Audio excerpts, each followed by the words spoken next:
Hello, everyone. Welcome back to the Hivemind Recap Podcast. June 2024 is in the books. I am now 24 years old, and we have a fantastic month of music to recap. Justin, Derek, and Jacob, it's been a bit. How are you all feeling tonight? I feel old after hearing that statement. Wait, don't worry, but it was Jake's 23. birthday, not Jacob's. What? It was in fact my birthday. Jake's still too young. It's making him feel old. And I haven't even turned 24. How does that make you feel? Old. I think I'm the oldest here. You are, yeah. 27, yeah. Yeah, I'm 26. I'm a kid of the bunch. Sorry, guys, bringing down the median age. Hey, What the average? What?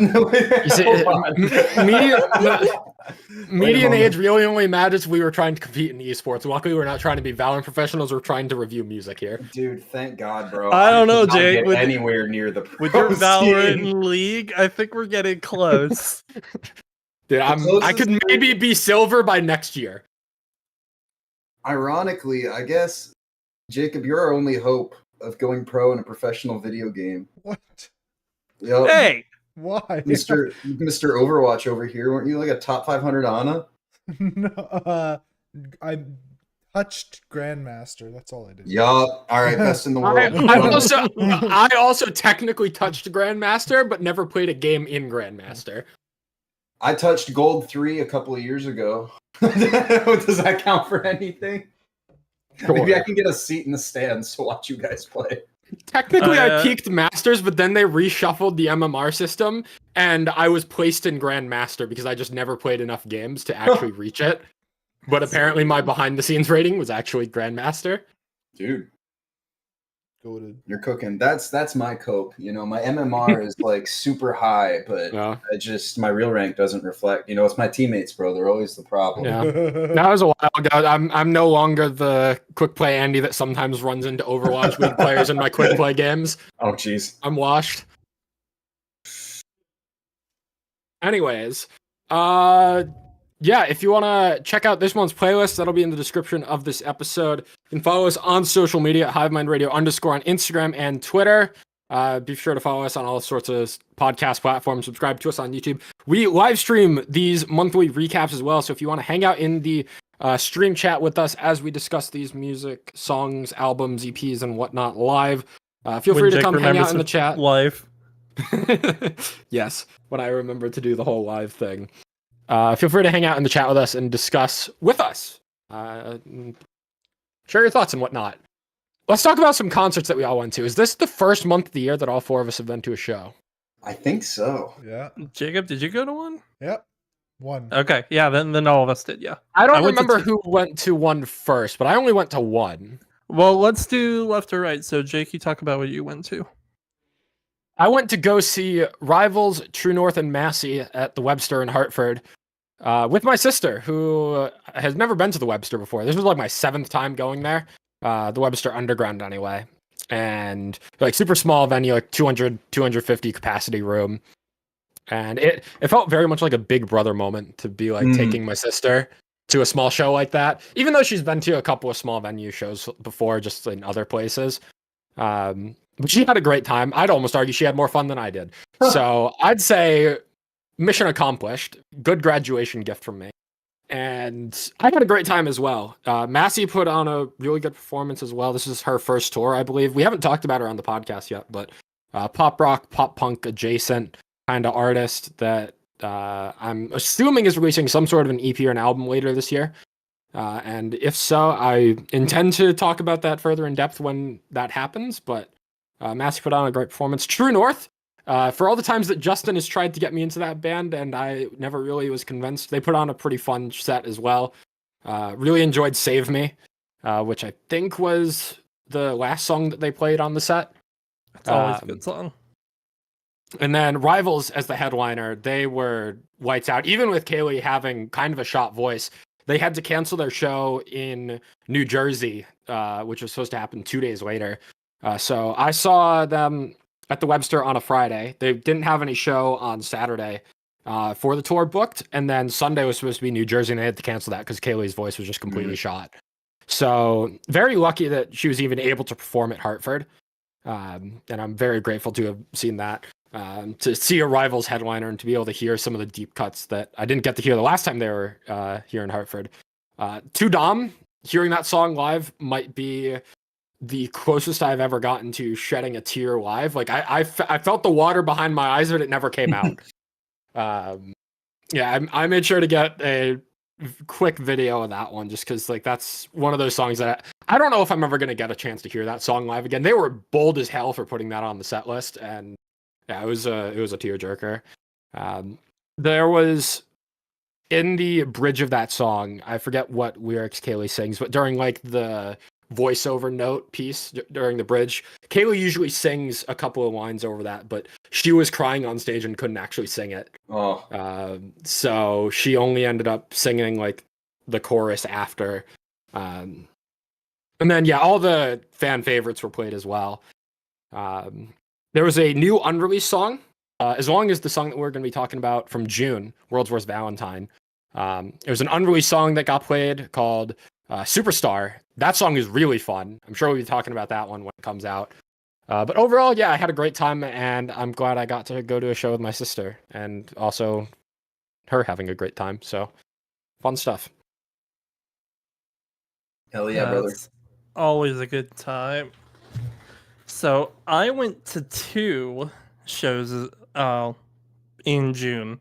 The first one I went to, I almost didn't make. I got the day wrong, but I did end up making it like 10 minutes before Fox Cult went on, and I was able to watch the Fox Cult Nightlife and Outline and Color sets.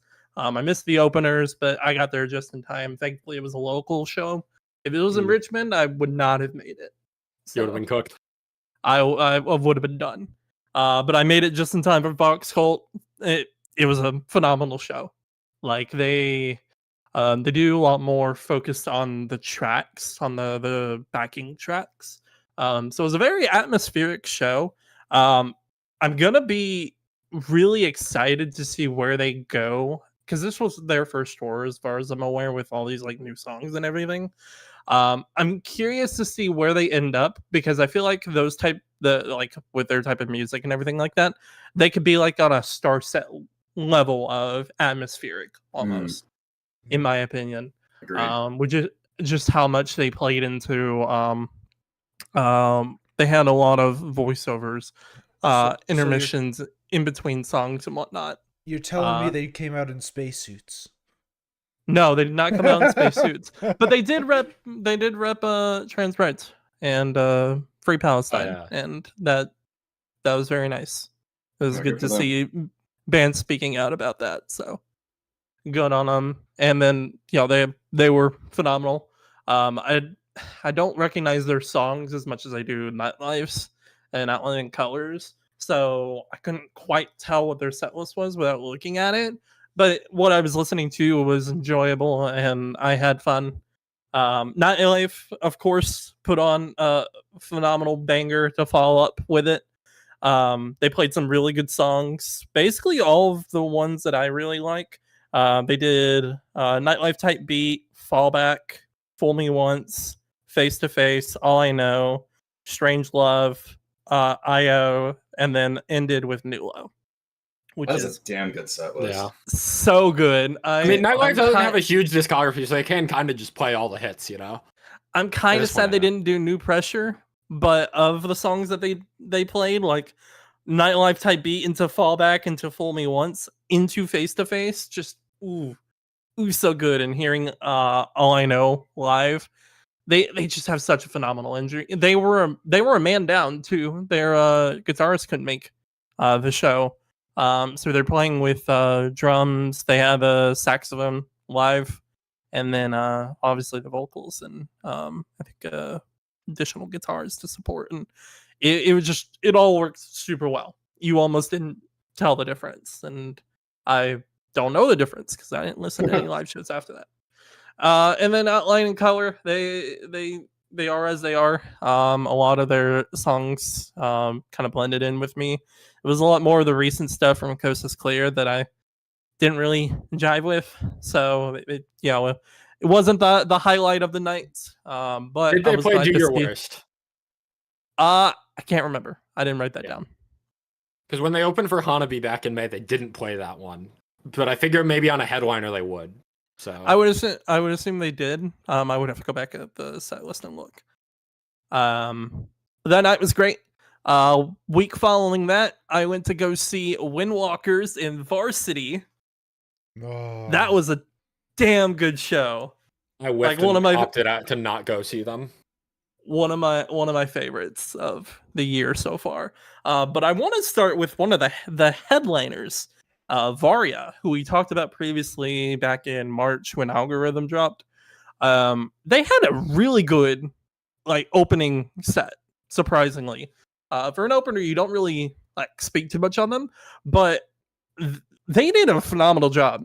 And they played a song that they released in May called Moonlight, which I didn't know dropped until after we recorded the podcast, and when they played that night. And I was like, shit, how am I missing this? So I started listening to it, and within 2 weeks time since we've been recording this, it's been my most played song of the last 4 weeks. It outranks anything that happened in June, and it's crazy. Apparently it's off of an upcoming album too, and most of it's based off that new song, and I'm so stoked for what they got going on this year. I was glad to see them live, and they put on a really good set. And then Varsity was next. They did Fuck You Forever, Can You Love Me, Sick, We Always, Powerless, Closer, and Shameless. Really good set. Not a ton of my favorites. I would have liked to see Lovesick on there. We Always was good. Powerless, of course, is always good. Can You Love Me, I really liked live. Everything else was good. Didn't really stand out for me. But the highlight of the night was Windwalkers. They were the headliner for that night, so they played most of their songs. Varsity actually ended their set early. I think they had one or more songs that they planned to play, and then Joey was just like, I just kind of want to listen to Windwalkers because it was the final night of the show. So they ended their set early, so Windwalkers played an additional song. And man, you got to go see Windwalkers live. My stupid voice is not gonna give it much justice. For their first tour, they nailed it. If they played in Hartford on not Father's Day, I would have been there. They played all of the songs off of this last album except 2. They didn't play Euphoria. And then they didn't play, there's one more that I didn't write down that I forgot about, so I'm gonna look that up real quick. But the order they went was Overlook, Dissipate, Almost Ecstasy, Feeding the Gods, Dead Talk, Body Bag, The Bends, Drowning Hymns, ending with Hang Fire. So Drowning Hymn and Hang Fire to close that set is a banger. Feeding the Gods was also from Album Live. They didn't play Losing My Color. That was the one that I couldn't remember. Bro, those are the best songs. I know. Those were the songs that I was sad about, but in the context of the live show, it all flowed so well. I didn't care. Trevor's voice was getting to the point there, so he couldn't do a lot of the higher notes. So a lot of the audience was helping, and it really cemented the audience participation. I forgot that they also had a unclean vocalist because one of the guitarists was assisting with them. I almost, funnily enough, before the show, I was talking with Tim Cameo, one of the guitarists of Windwalkers. We almost played Magic the Gathering. And it was super sad that he couldn't just make enough time for it. But we hung out. Next time. Well, yeah, we hung out a little bit before the show, and then I got some merch signed by them. And as of recording this, they announced another tour with Caskets and Colorblind. I just bought my ticket today, and super stoked for that one. That one's gonna be fucking sick. Can't wait to see the guys again. Lineup. And go if you have the opportunity, go to the show. I think Jacob, I think you have that I have a going date. in your I haven't area. bought it though. I haven't bought it yet. You definitely should. I have to. It's so good live. I was gonna go to a third one, but live stuff happened. So Derek, if you want to talk about that one. Yeah, so Justin was kind enough to give me his ticket to the Idola Royal Coda Wolf and Bear show that happened in Richmond. That sounds I Derek didn't. pilled. It was very Derek pilled. But Yeah. honestly, probably my favorite. Well, either my favorite or my second favorite act of the night was Sandy Bronco, who I had no idea was even on the bill. They just blew Was me it like away. a local or something? No, they were touring with them. They've only got, I think, 2,000 monthly listeners or something like that. But they're managed by Sergio Medina, so I guess that was kind of the in there. But well, I mean, wow, they had such great energy. Their bassist, she was killing it, and the vocalist, I'm spacing on his name, but he sounded great, super crystal clear. High energy, like just good vibes. And they have an album out that I didn't know about, and it was so good that like I liked the performance so much. I went back and bought a vinyl and a shirt and asked them to sign it. And it's been a while since I first saw a band and was like, okay, yeah, I need their music stats. So, but yeah, everybody was really great. Wolf and Bear, I've seen them twice now. And both times the mixing on their mics for the clean vocals has been so low. I have no idea why, if it's an artistic thing or if I've just gotten unlucky, but they kept the energy anyway. And then Like Veil of Maya. yeah.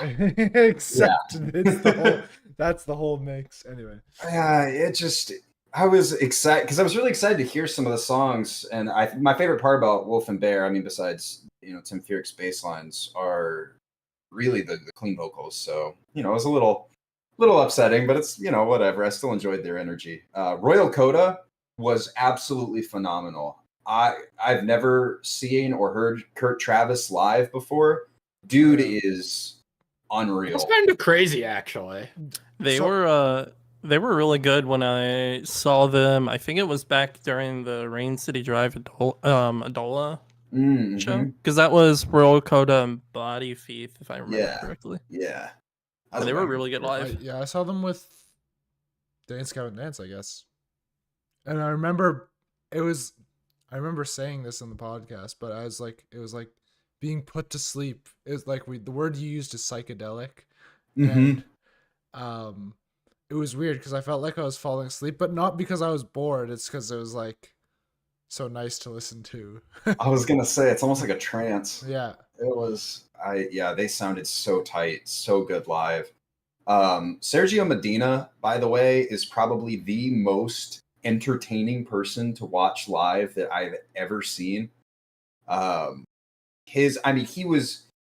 He put the bass like between his teeth in his mouth and was like spinning around on stage. He was all over the stage, going here and there.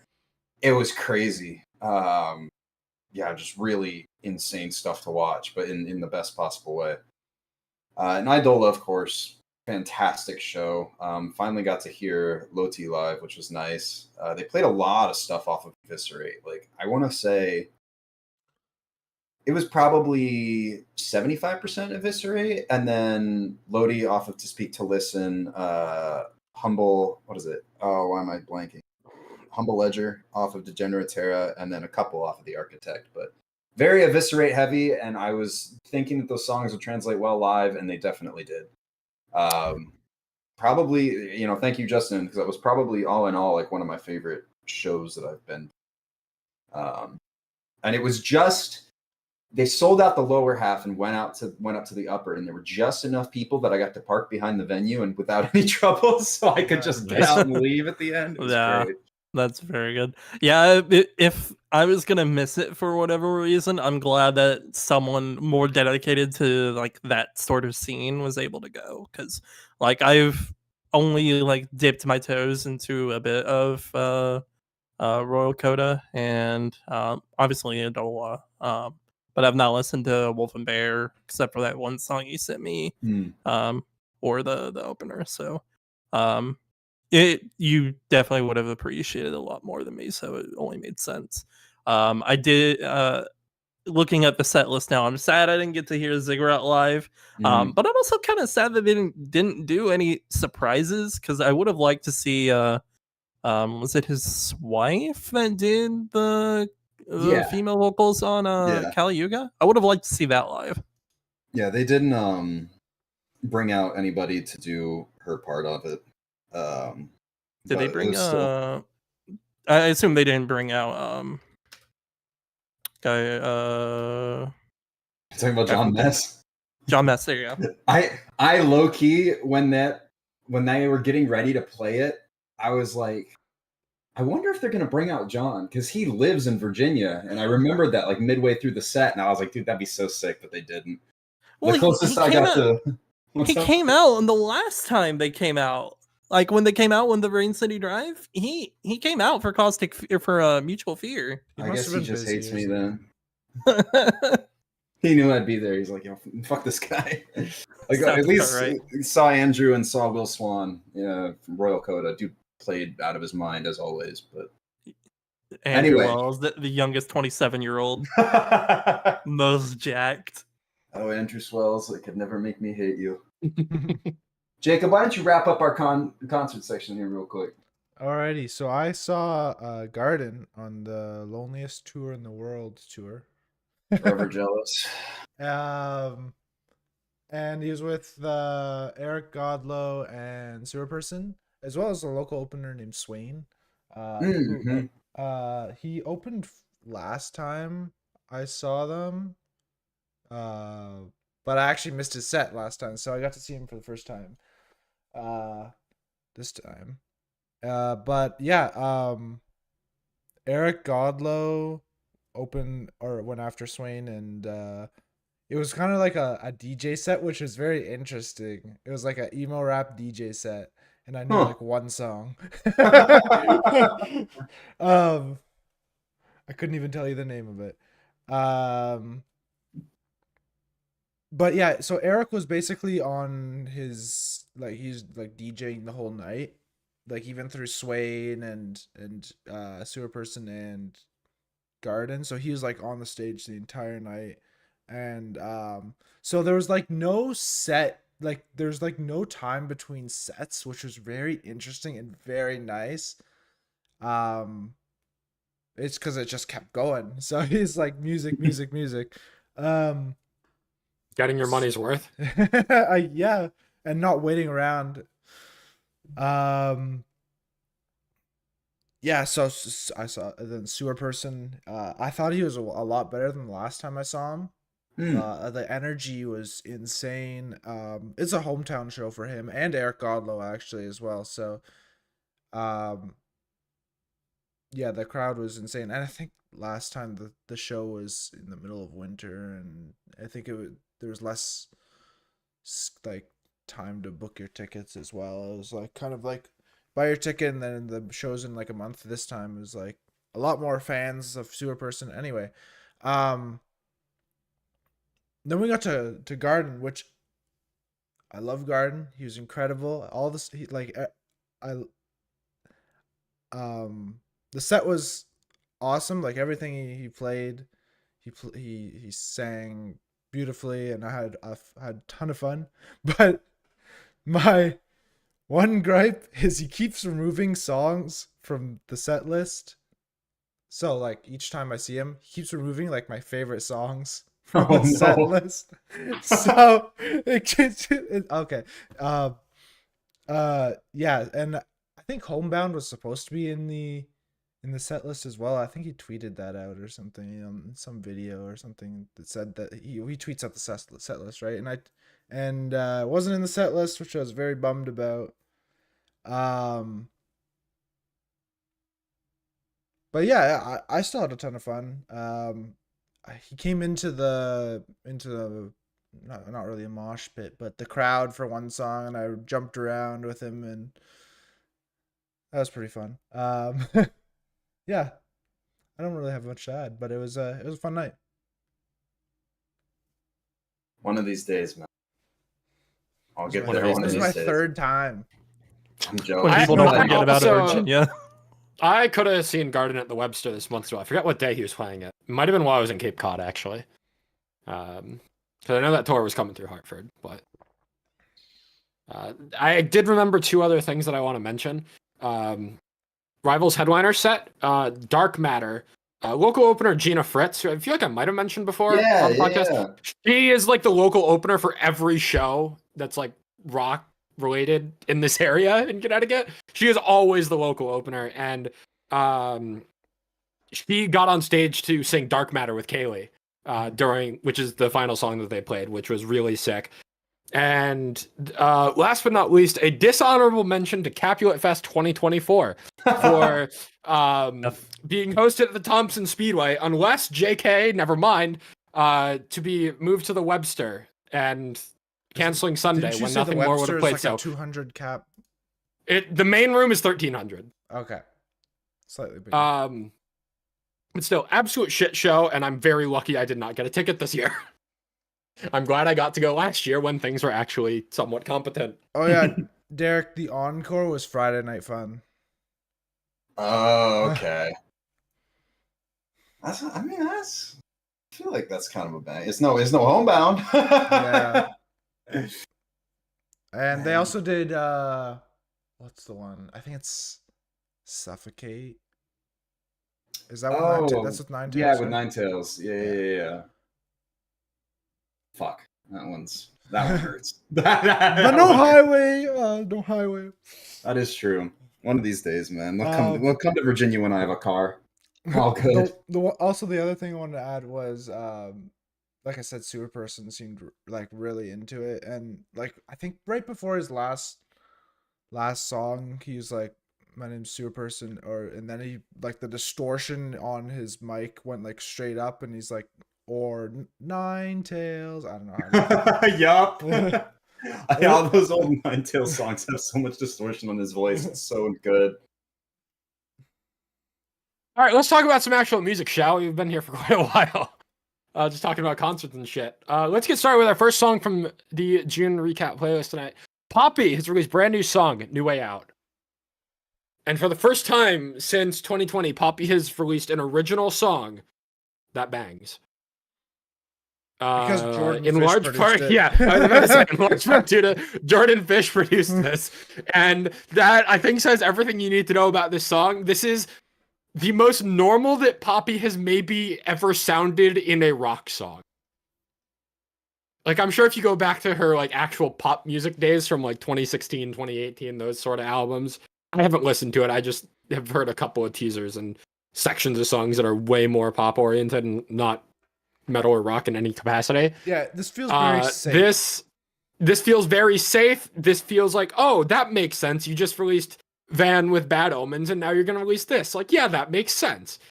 It's just Poppy doing radio rock, kind of with a bit more of a metalish edge, just to a really solid level.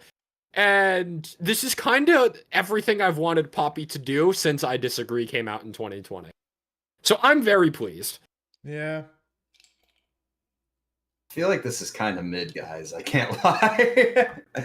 I think I agree with you wholeheartedly in that it's safe and it's also like very solidly executed. I just feel like it sounds like Poppy is always known for kind of, or I shouldn't say always, but I feel like she experiments very well. Yes. This is not experimental in the slightest. Yeah, this just feels like a lot of other, it's like toned down Van. Sonically, it's like a lot of other things that are coming out now with people trying to be Bad Omens clones and that sort of production. Like, I mean, it's not bad. Don't get me wrong. It just screams Jordan Fish to me. Yeah, definitely. Especially with the way the guitars are produced. I mean, it's fine, but I'm like, if I want this, I could go get it somewhere else for better. I want Poppy to like take this and evolve on it and bring Poppy to the table rather than just structure. After her last two albums, let me pull them up. What are they called again? After Flux and Zig, I welcome generic radio rock. I will say this is, true. in terms of like personal enjoyment, much greater than those two albums for me. Yeah. Last thing I want to mention, the call in the breakdown of Are You Gonna Get Up or Are They Gonna Keep You Down? and the way that she screams down, I think is very sick. And then it gets a little chunky before you head back into the final chorus and do all the generic radio rock things. That's kind of all I have to say about it. Any other thoughts? I want to keep this train moving. I like the little name call out at the beginning. I don't know. Oh yeah, that is cool. That's a cool touch. Brings us to our second song for this episode, World's Worst Valentine by Rivals. I hinted at it when they played this song live, when I saw Rivals live at the Webster last month now. And yeah, this song was fantastic live, and it is my favorite song of this new era of Rivals. Between Nobody Loves Me, Rome, and this is definitely my favorite. It just has that swagger that I feel like Rivals has been leaning into more and more ever since Dark Matter. I feel like Kaylee is becoming even more confident with every single song, and it is obvious. And the way that she sings and performs and delivers herself. And it has all of the same qualities to Rivals that I've always loved about them since I first heard Damned Soul. Just her queen vocals in the chorus are phenomenal. The bridge, I've said it before, I'll say it again. There are very few bands that can consistently nail and make creative, unique bridges in the way that Rivals does. I feel like every Rivals song has some sort of unique touch to the bridge that makes it stand out in a sea of other songs where it's like you have a breakdown into a dropout into a whatever. I don't know. There's something about the way that Rivals does their bridges from like a chorus to the final chorus or whatever that I always really enjoy. And I also think this is instrumentally one of the heaviest songs that they've ever put out. Like the guitars are really toned down, probably I would say their heaviest song instrumentally since Fake Rich. I don't know if I'm a little off base with saying that, but I don't think so. I think you're spot on. Yeah, I really enjoyed this and had this on repeat the first couple of weeks of the month, getting ready for the show, and even after, because it's just got a super catchy hook and chorus, and yeah, I love this. You said it best, brother. One last thing, actually. In the chorus, the line, butterflies like knives will leave you paralyzed. I don't know if that's a callback to Dark Matter with the butterfly, but with devil horns. I don't know if there's any sort of continuity between that, but having two songs with butterfly lyrics in a relatively recent time span, I mean, Dark Matter is over 2 years old at this point, but I don't know. Maybe there's something deeper going on there. Who knows? Anyways, next song in the Jake train, we got Anchor releasing their song Embers. And Anchor have also signed with UNFD. This is a banger. Yeah, I would say this is a step up from Venom. I'm not enjoying this as much as my favorites from them in Prisoner and Darkbeat, but this is a fantastic song. Well, why don't you say why you like the song so much, Derek, since I've been talking a lot. I think what really sells it for me are the electronic elements in it. Yes. They make it work so well. Everything, oftentimes I feel like bands have a tendency to either lean too hard into it or too little, and I feel like they strike a really nice balance with everything here. And especially her, I don't even know if falsetto is the right word, but her higher range, it's very airy, and it works. That we'll talk about this a little bit too later with a different song, when especially female vocalists in particular are able to kind of layer this very light, floaty delivery over heavier instrumentals. That contrast, in my opinion, makes it work so much better. It's just incredible stuff. This, I think, has surpassed Prisoner as my favorite Anchor song. I loved this. This was great. I think this was one of the few songs this month. Spoiler alert, I didn't like music a lot this month. But this was one of the few where I listened to it and I was just like, wow. This has that wow factor. I was very, very happy. I don't feel like there are any other bands in rock or metal that are using electronics the way that Anchor are. No, not that I can think of anyway. Like there's like Electric Callboy, there's Crossfaith, which we'll get on later, but I feel like the way Anchor uses them, like as you said, it feels very airy electronics and just like airy in the vocals as well. Jake. They aren't like in your face hard style. Yes. Thank you. Don't say it. Jake. No. Have you heard of the Browning? I knew it. God dang it. Yes, I have in fact heard of the Browning. We love the It is that Browning. is true. They finished their next album, guys. We're due. Album of the year is inbound. I just want to make mention of the chorus of this song. Her delivery of "I promise that I will find you on the other side in another life, in another time, under a different sky with a different light." I love the delivery of that, and like the faster delivery of it as well, with the instrumentation behind it as well. It just feels very powerful and motivational almost. Followed up by that like electronic instrumentation bridge section. This is really solid. I really enjoyed this. Please announce the album. You signed to UNFD. Please. I've been waiting for a year and a half. That means there's got to be an album coming at the point, right? Signed to UNFD. Surely we got some project. Yeah.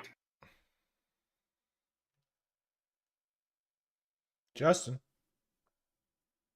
Nerve, the boys are back with a upcoming EP and being signed to SBG Records. Their new single titled Fake. Fucking banger. Yeah, this This really is good. So good. This was amazing live. It shocked me live to fucking hear Scott and Tyler doing the uncleans on this song. Uncleans on a Nerve song is just fucking wild to me. And it works so well in the context of the song. I really like this. It's so good. It's not my favorite Nerve song, but with an upcoming EP that this will be featured on, I'm curious to see if everything's going to be kind of in a similar vibe, or if we're going to get a mix of We're All Patients Here in this sound.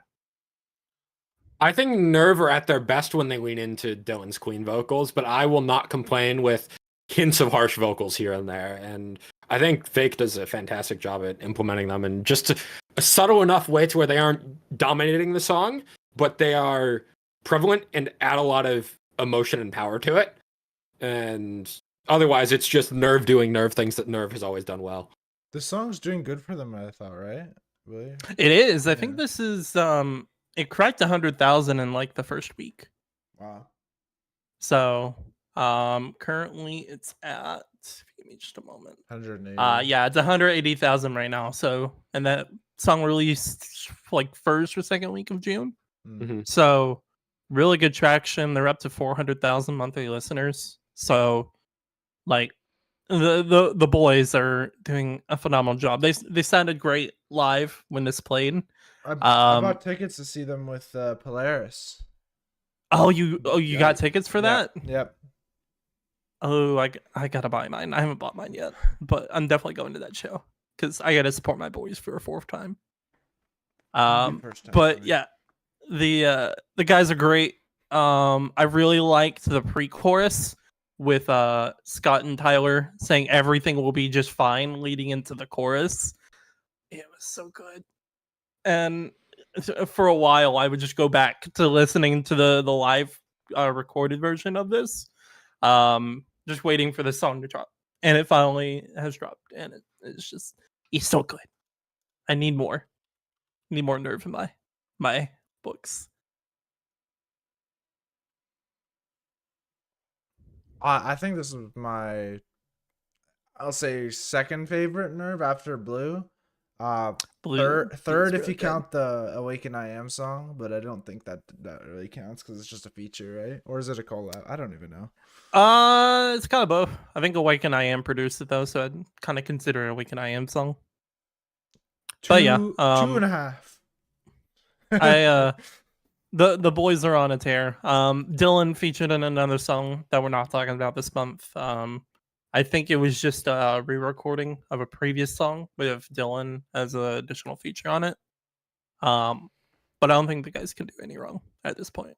I don't think they've ever done anything wrong. Like going back to their discog, like everything is top to bottom phenomenal.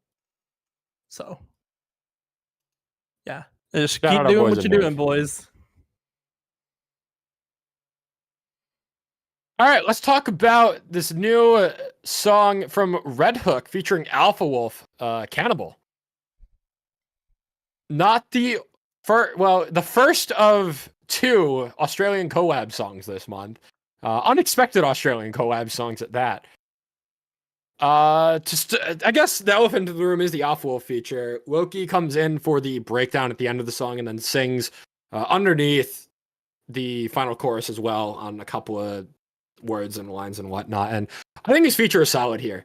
I'm not the biggest fan of Alpha Wolf in general, but I think his feature on this song adds to the song. And when you're making a song called Cannibal that kind of leans into those heavier undertones of cannibalism, it kind of makes sense to have a feature like Alpha Wolf on this song, in my opinion. And I really enjoyed the creepy delivery in the verses, particularly in the pre-chorus of "It's primal, a matter of survival." Really enjoyed that vocal delivery in particular. Otherwise, this song is about not exactly cannibalism, but No, it's horny as fuck. it's horny as hell. Yeah. Dude, You this get is, the this idea, is I like think. imagine Sleep Token's Vor on like except way more explicit. And Yeah. direct. Yeah. Um, Can't say that I'm loving the lyricism on this song. yeah, so that's what I but- wanted to touch on is when she says daddy, I get fully taken out of the song and I'm just like Yeah. There's like a line, and I give Red Hook some leeway, right? Because they're known for being like fun and doing whatever, but there is there's a line where it's cringe. I crossed that line. Yeah, that line got they played with the line for about the first minute, and then it's just over from there on out. With all respect, they have a very wide range. Sometimes they can make a song like this. 2 months ago, they released a fun song with sax called Breaking Up With. You never know what Red Hook are gonna do next. Always Very true. keeping me intrigued. Let's talk about a song that I enjoy more.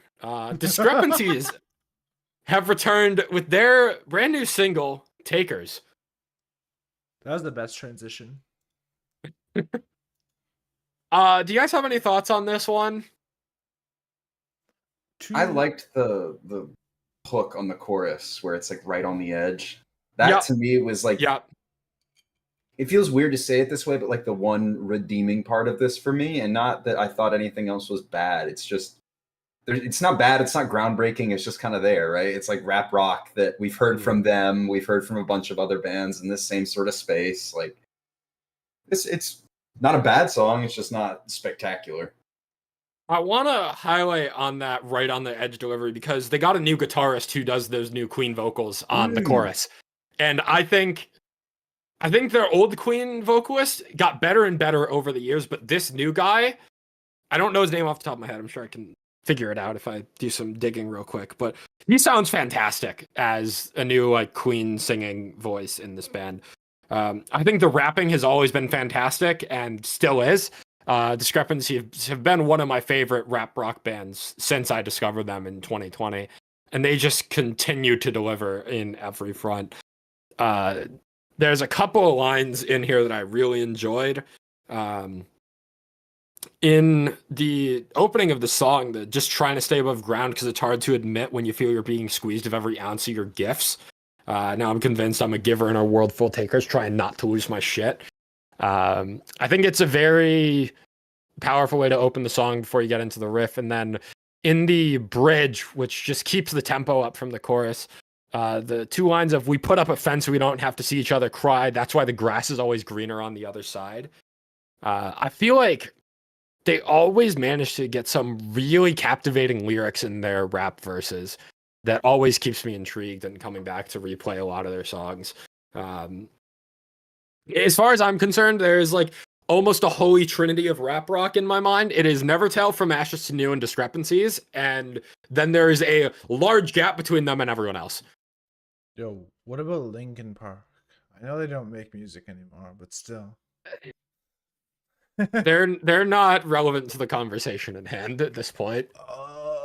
Wow. That is Like, they're great. Don't get me wrong. They're legendary even. But as far as The like founding stuff fathers. they're the founding fathers. Discrepancies never telling for matches to do are running with what they paved the way from. if it's for your personal taste, I'll give it to you.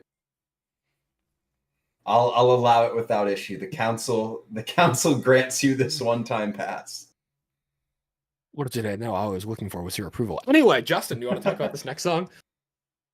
Let's go back in time and adjust your opinions. In fact, Galleons have a DeLorean just for that.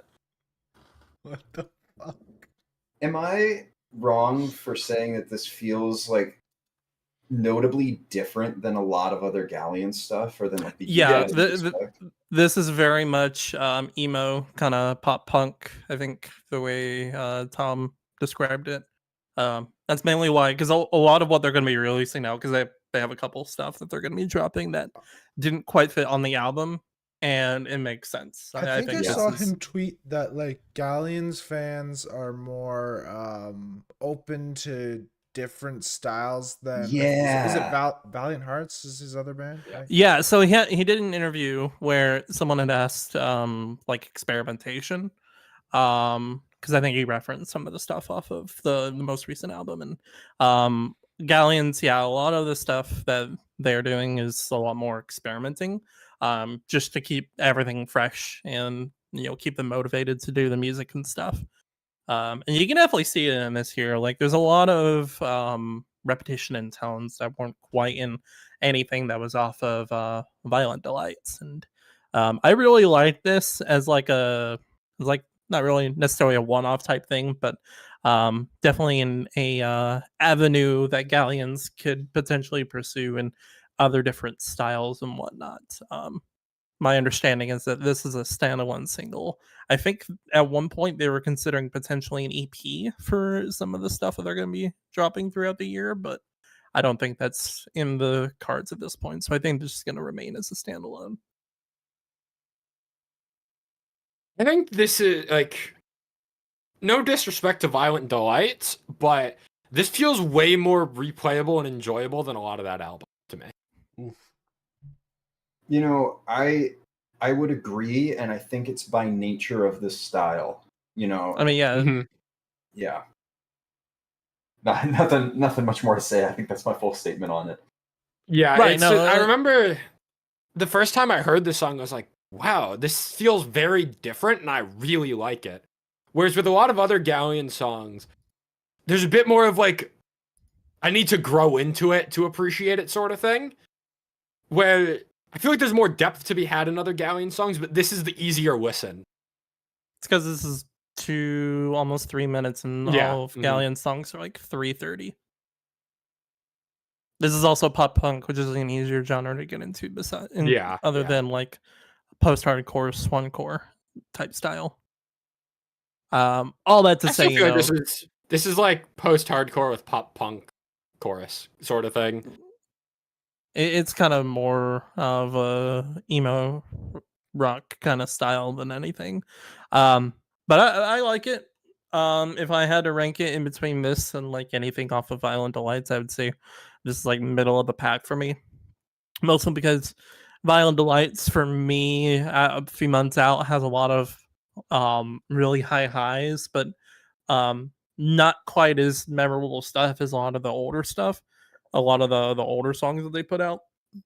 And this kind of just falls into that flurry of really good Galleon songs that I can just go back and listen to anytime that I please, but I'm not really going to consider them in the conversation of what my favorite Galleon songs are going to be. This is always just going to be one that I reference in case anyone wants to know what the band can do and what they sound like, because this is probably like the easiest Galleon song to get into as far as like Yeah. vocally. This is a really good introduction to Galleons type of song. Yeah, I definitely agree. Let's move on. Derek, I'm very curious to hear your thoughts on this next one in particular. We got Sean Fitz with his new song, Red Eye. We got early access to this from Sean. We did an episode of our Hivemind After Hours series with him last year. And he gave us early access to the song. We posted a little reaction short to it. Derek, you were away on vacation when it came out, so you didn't get to do that with us. I want to know, what are you thinking about this song? Because my assumption was this was very up your alley. So I don't know if this is self-produced or what, but the beat here fucks. All right, Dude, I didn't say it in the reaction, but huge Garden vibes. Oh, absolutely. Just on like the beat and like the tone, not necessarily like like the way he sings but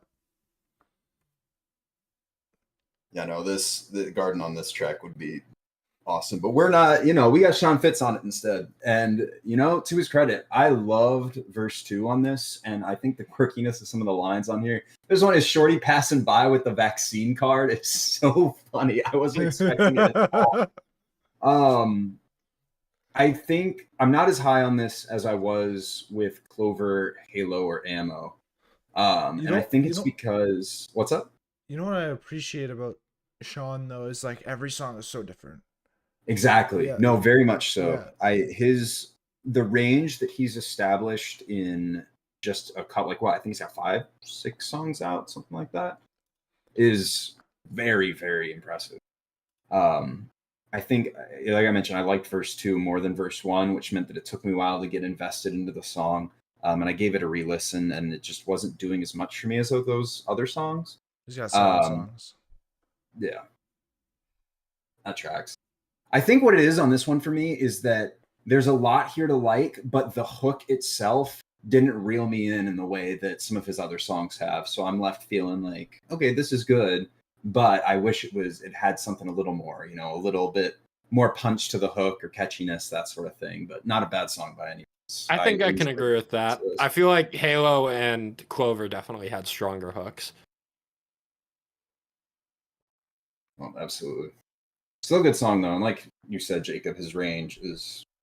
I'm always excited for a new Sean Fitz release at this point because I never know what I'm gonna get. Mm-hmm. It's like I've got a claw machine getting like mystery grab bags, Roulette. Yep. Shout out our boy Sean. Be sure to check him out. Derek, you got your first song of the playlist this month. Oh yeah, coming up. Wait, this isn't a. Whoa. Oh. I thought this was a Jake song. I didn't even see that. Nah, I was surprised. Normally what I do is I just go through and add the songs that I really liked from the month. And I expected this one to give me like it's already in the playlist, and I was surprised when it wasn't. With that said, Stand Atlantic have released their newest single, Criminal, featuring Polaris. This fucks. Let me This is really good. So Jake, why didn't you add this? Was it just by virtue because I already added like 10 other songs. Oh, fair enough. Well, I got you, brother. This one, oh my goodness. I remember hearing this for the first time and I was just like, wow. I've got at least I haven't heard the single before this, but with Sex on the Beach and Warzone and Killer to an extent, mostly because it's just been out for a while, I was feeling very disenchanted with this album cycle, especially compared to Fear. But honestly, now that we've got this, it has roped me right back in. This chorus is one of the best, most punchy, catchy choruses I've heard all year. It feels like really, with songs like Molotov and different guitar tones and other of their recent songs, they've been teasing us with this kind of heavier Stand Atlantic, and I've been begging for a breakdown like this in my mind. And finally, not only did they give us one, but they got Polaris on it. Fantastic choice. The music video for this is hilarious. It's a really good music video. Oh yeah, you gotta watch it. They're in a bowling alley. It's great. Oh, I love bowling alleys. Justin and Jake can vouch. I don't want to talk about it. I did. I enjoyed that. I really have nothing but praise for artists who incorporate their features fully. and getting both the cleans and uncleans, in the breakdown and the final chorus and the bridge before the final chorus, like really, really well executed. This is just a fantastic song, Instant Atlantic song, and really, I think the heaviest we've ever heard them. Right? Arguably, I don't know. Like between Molotov and to an extent Cabin Fever as well, and Warzone, I feel like I don't know. I'm not willing to say that this is the heaviest they've ever been, but it's up there. It's up there at the very least, for sure. I don't know why, but I thought you were gonna say, I love to see Stand Atlantic in bowling alley. I don't know. I don't even remember what you were saying, but it was like, there's nowhere I'd rather see Stand Atlantic than in a bowling alley.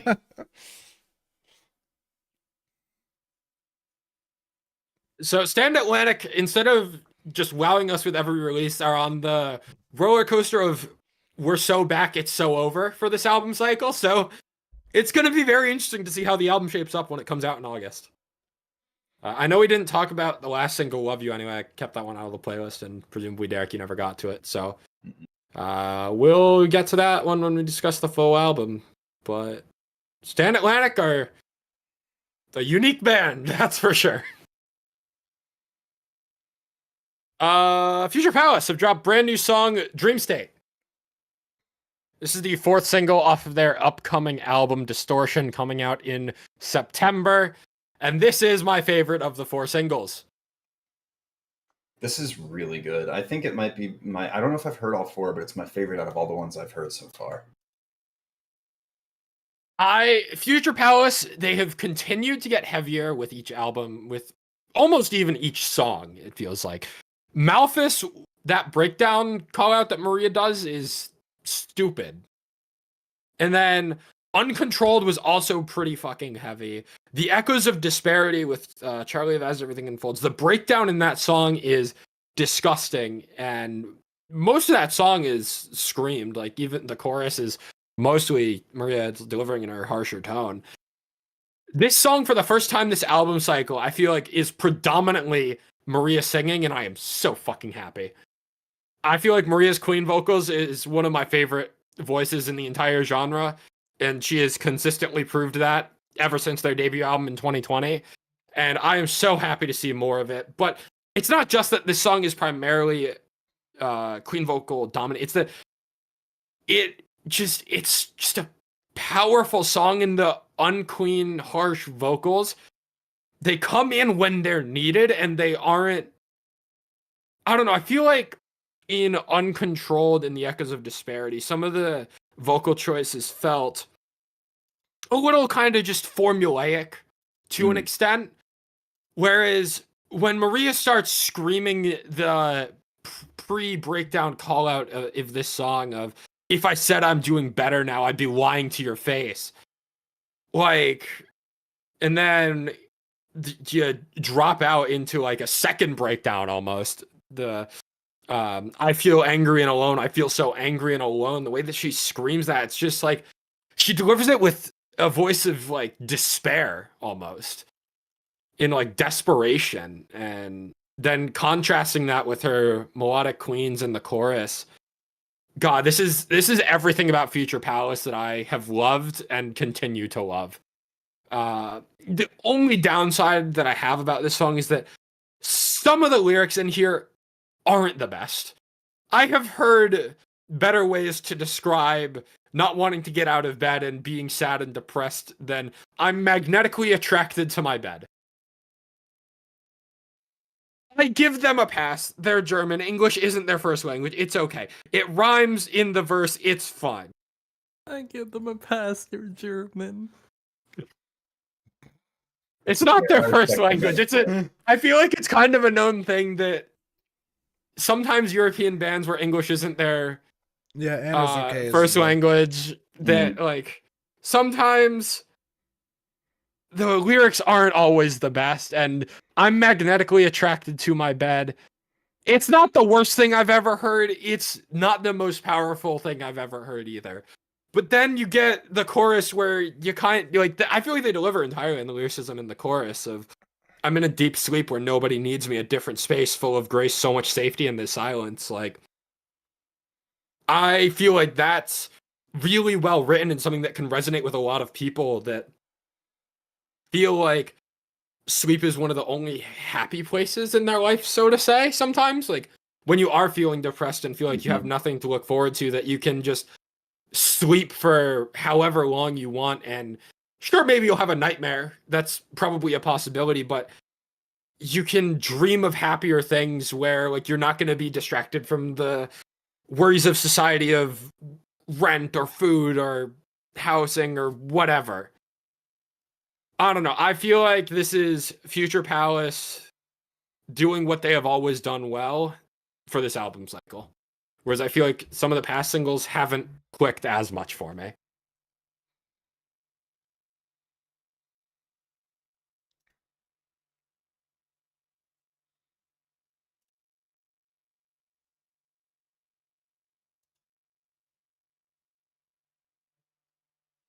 Did my internet die? Hello? No, I was waiting for Jake to pass it to me. I didn't know what we were doing. Yeah, hold on. Let me put the Jake die? 802. Jake, Oh, I'm hello? here. Hold on, I'm putting a timestamp. I really thought my internet crashed, bro. It's been so bad recently. That is a thing. If I just disappear, right? Internet's gone. I'll try and message you on Discord on mobile. I thought everybody Alright. was shocked with what I said in chat. No. How could we? We've done it before. It's been a busy month. Justin, bring us Hey, home. that's me. Okay. In her own words, a new band for the podcast, but we've kind of talked about them before. Dropping their new single, "Beg for More." We've talked to them about them a little bit because Joey Fleming, the vocalist of In Her Own Words, featured in some of the stuff that we talked about. Song from Boys of Fall and a song from Everaway. And this is his own project and supposedly a new era. So, how are we feeling about this one, boys? I remember when you posted about this band for the first time in our little group chat, and we're like kind of obsessing over them. And then you posted that they're releasing a new song in a couple weeks, and I'm like, okay, that's a great time for me to give this band a chance. Wow, this is amazing and really fun and awesome. It really If is. Future Palace hadn't released arguably my favorite song of the month the same day, this probably would have been my most played song of the week that it came out and one of my most played songs of the month. Jake, I Wow. hate that I know you because I was expecting a negative after that. No, I have nothing bad to say about this. Other than that, it released on the same day as Future Palace, which is hard for any band to compete with. But, like, that's of no fault to In Her Own Words. This is fantastic. Yeah, this is not my single of the month, but it made like a decent chance against it. Like, honestly, this style of song or this like style of sound, like the emo kind of poppy, almost kind of alt rock style, has resonated with me more in the last couple months than like any other metalcore band. And it's super weird because like originally I didn't really I thought a lot of the kind of punk style music was a little bit more generic, so that's probably like some of the newer Point North stuff I didn't really get into. But going into this just like makes me want to go back to that last Point North album because this is so fun and catchy, and supposedly this is off of a upcoming album. They slate this as a new era for In Her Own Words, so super excited to hear more because this chorus is so infectious and just so Yes. catchy. It's also the guitar tone. The guitar tone feels so happy. I don't know if that makes sense, but yeah, the guitar tone transitioning into like the verses with like the little riff that goes into each of the verses was really good. The melody and the harmonies toward the bridge into the final chorus where like the instruments kind of die down, it gets a bit more acoustic, and then it just kind of Like everything kicks back in for the final chorus. It's just so good. It was so much fun. I would say this is probably like top 3 at best of my most played songs of the month that released in June.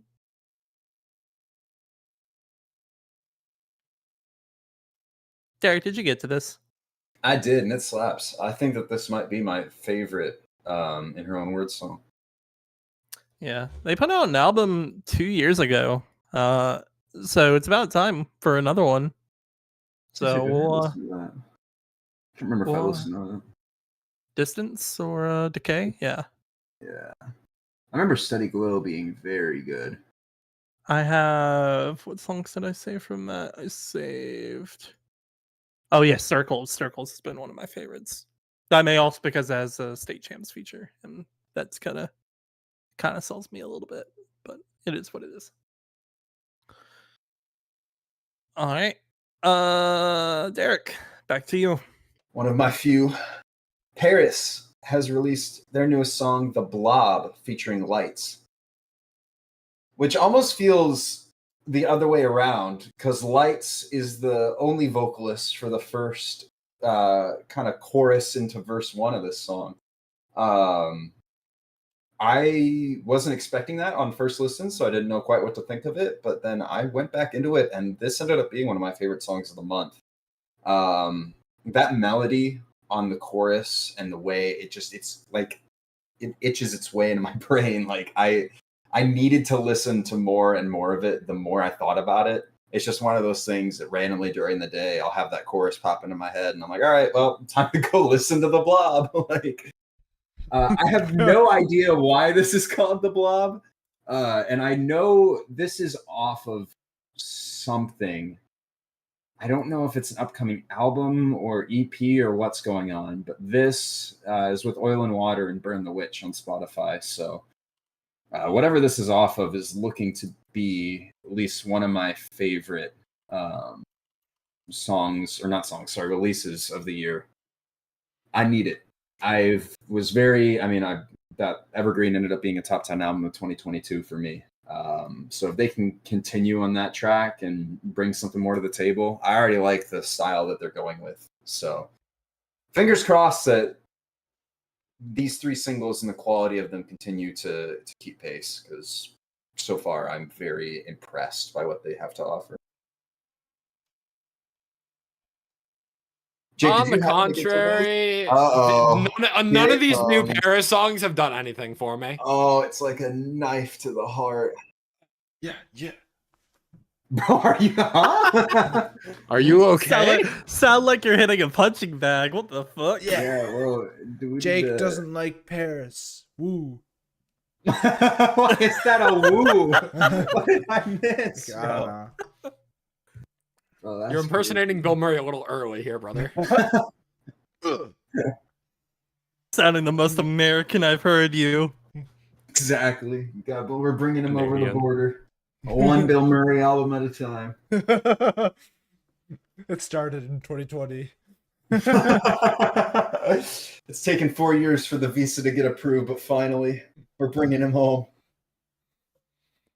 Justin, how about you tell us about this next one real quick?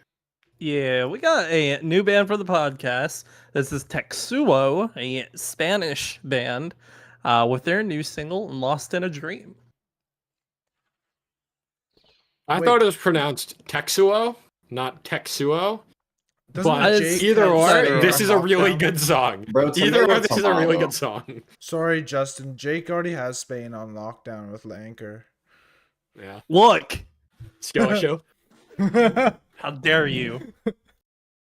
No, Wait, where in Spain is this band from? I know there's like a separationist section. Look, of you're gonna Spain. get me pronounce some shit. I'm gonna get it wrong, and I'm gonna get thrown out of Spain when I haven't even been there. I'm looking this up. Spain separatist. Asturias. How the fuck you say it? Catalan independence movement. Is this band from Catalan?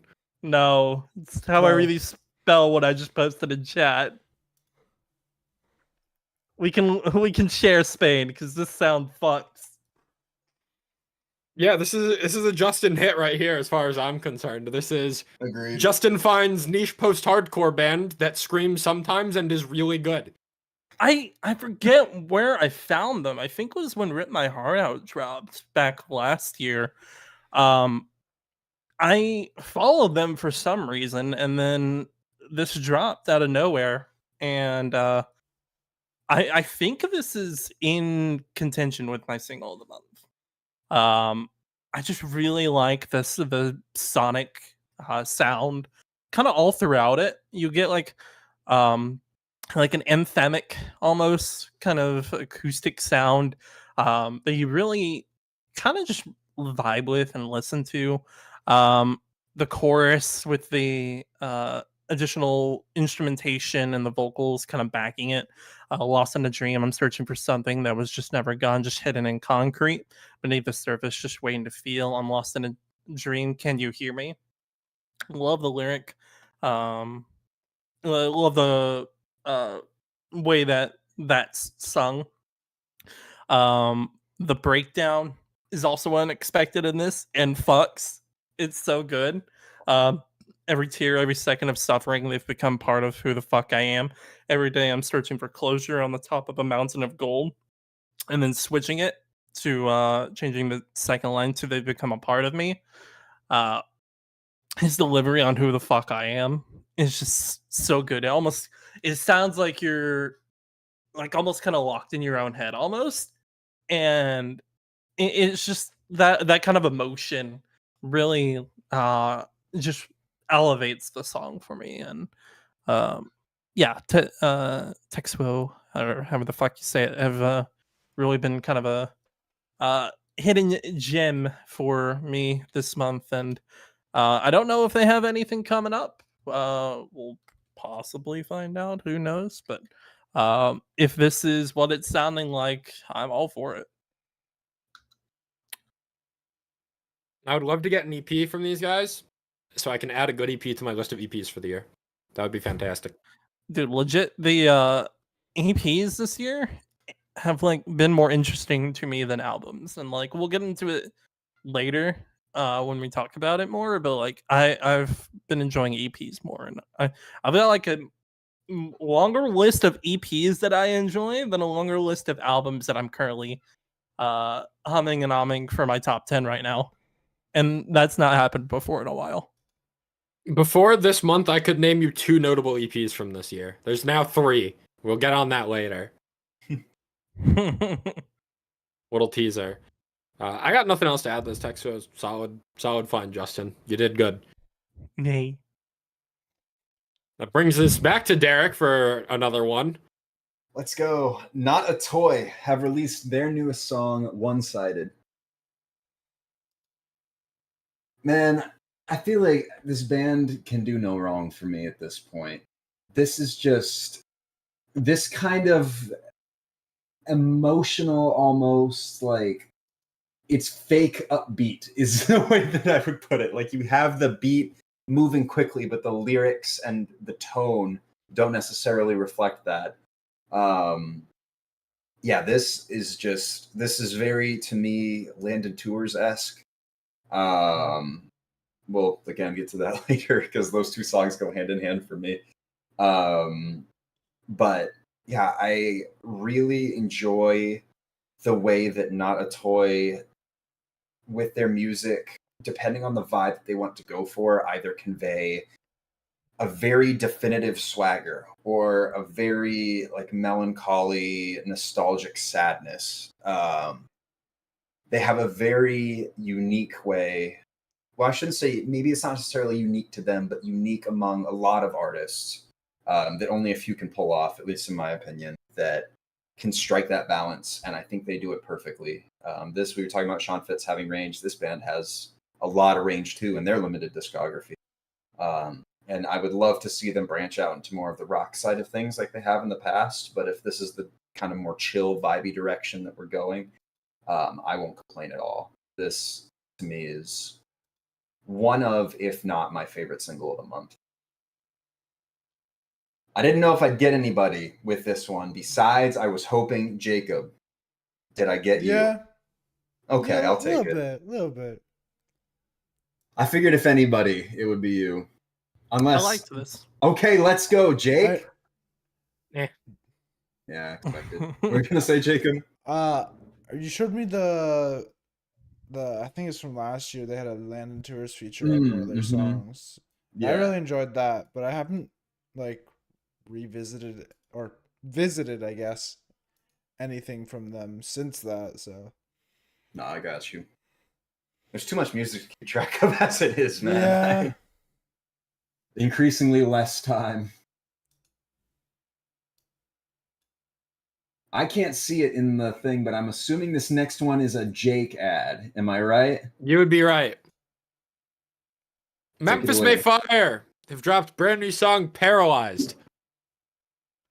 And if Chaotic was the first Memphis May Fire song that Justin liked, Paralyzed is certainly not the second. It's not because I think hates swords. they played this live and this was also good. I can't remember if they played it live during the first run. Are you sure they played this song live? Because this song comes in screaming heavy metalcore from the first second. I don't remember. There were a lot of distractions during the Memphis May Fire set for me, so Fair. I don't quite remember Fair. if this played. I know Chaotic played. With all that being said, I'm torn on whether or not I like this more than Chaotic. I don't think this next cycle is as strong as the Remade and Misery cycle started out, but Memphis May Fire are doing quote unquote generic metalcore to some of the highest quality in the game right now. They did not play this. It's like, I don't love how this song starts out with Maddie just coming in screaming immediately, but it's got a really catchy chorus, like basically every Memphis May Fire song at this point, and a really solid breakdown. The production is crisp, the mix is crisp. It's just, Memphis May Fire are a well-oiled machine at this point, and it's hard to fault them anywhere. This was fun. That's about what I expected from you. I also think this is fine. I think it's better than the other single. Then Chaotic? Yeah, for sure. Oh, I don't know about that. I don't know if I can. I'm still torn. I'm still torn. 100%.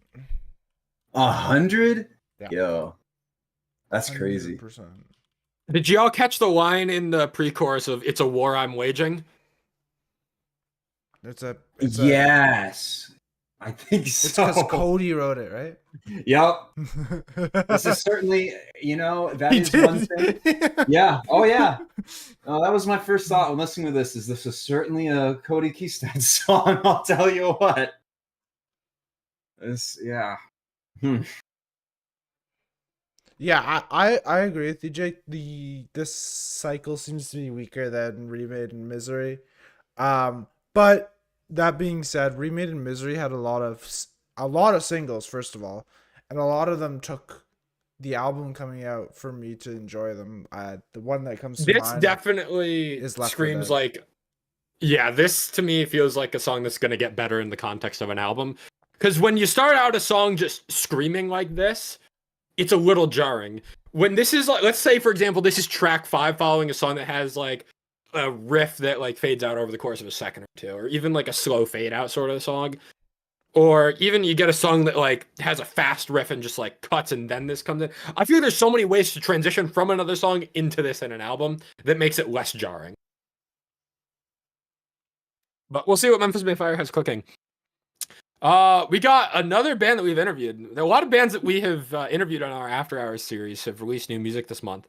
Nevertell dropped brand new song Sim, aka SYM, aka Shut Your Mouth. That's what it means. I didn't know it was an acronym.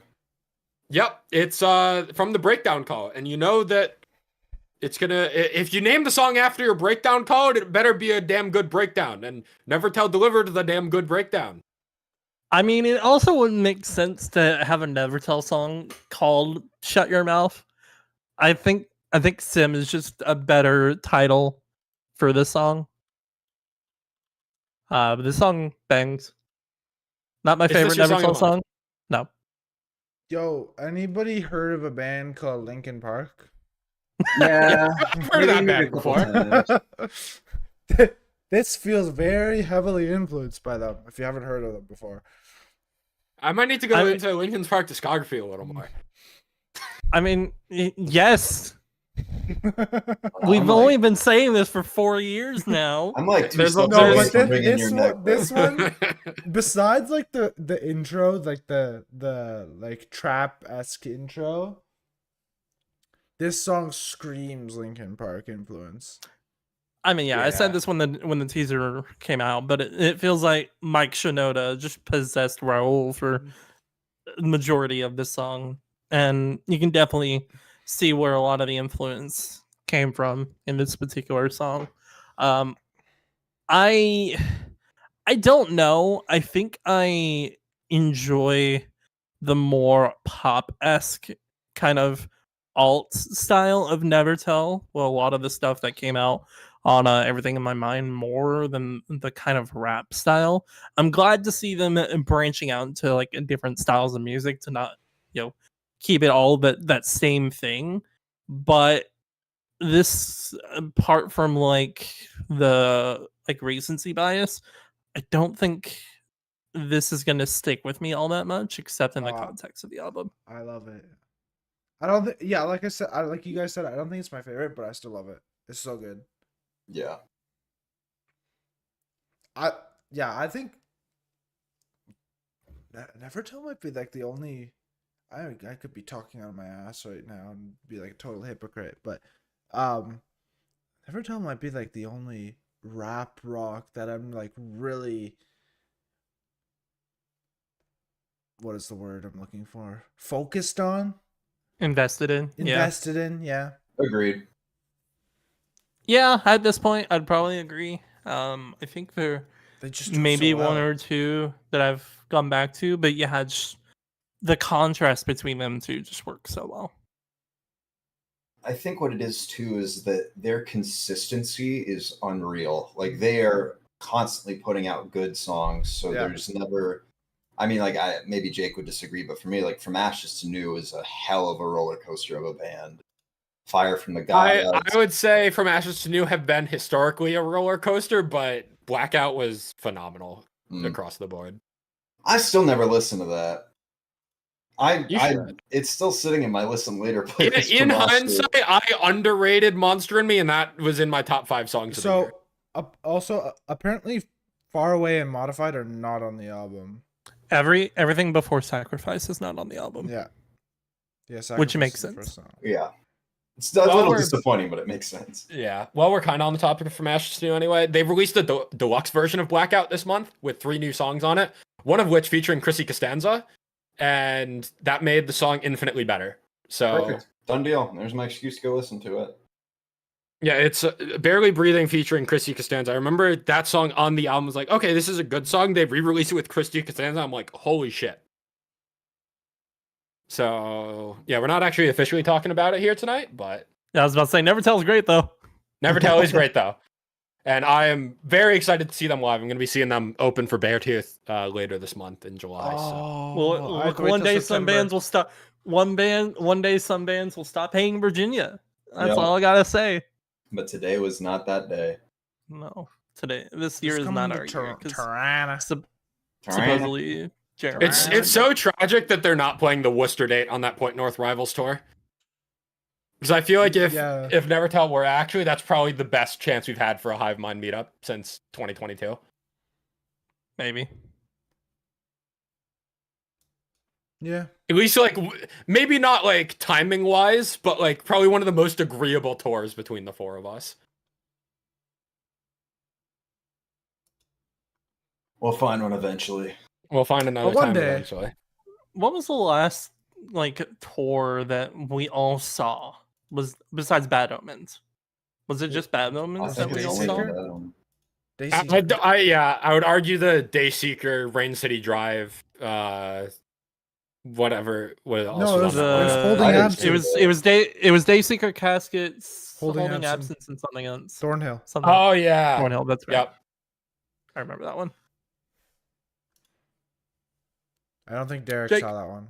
No, Unlucky. I should have. It's my own fault. All right, we got a couple more singles to go here. We got Breakaway, who have released their third single, Secret.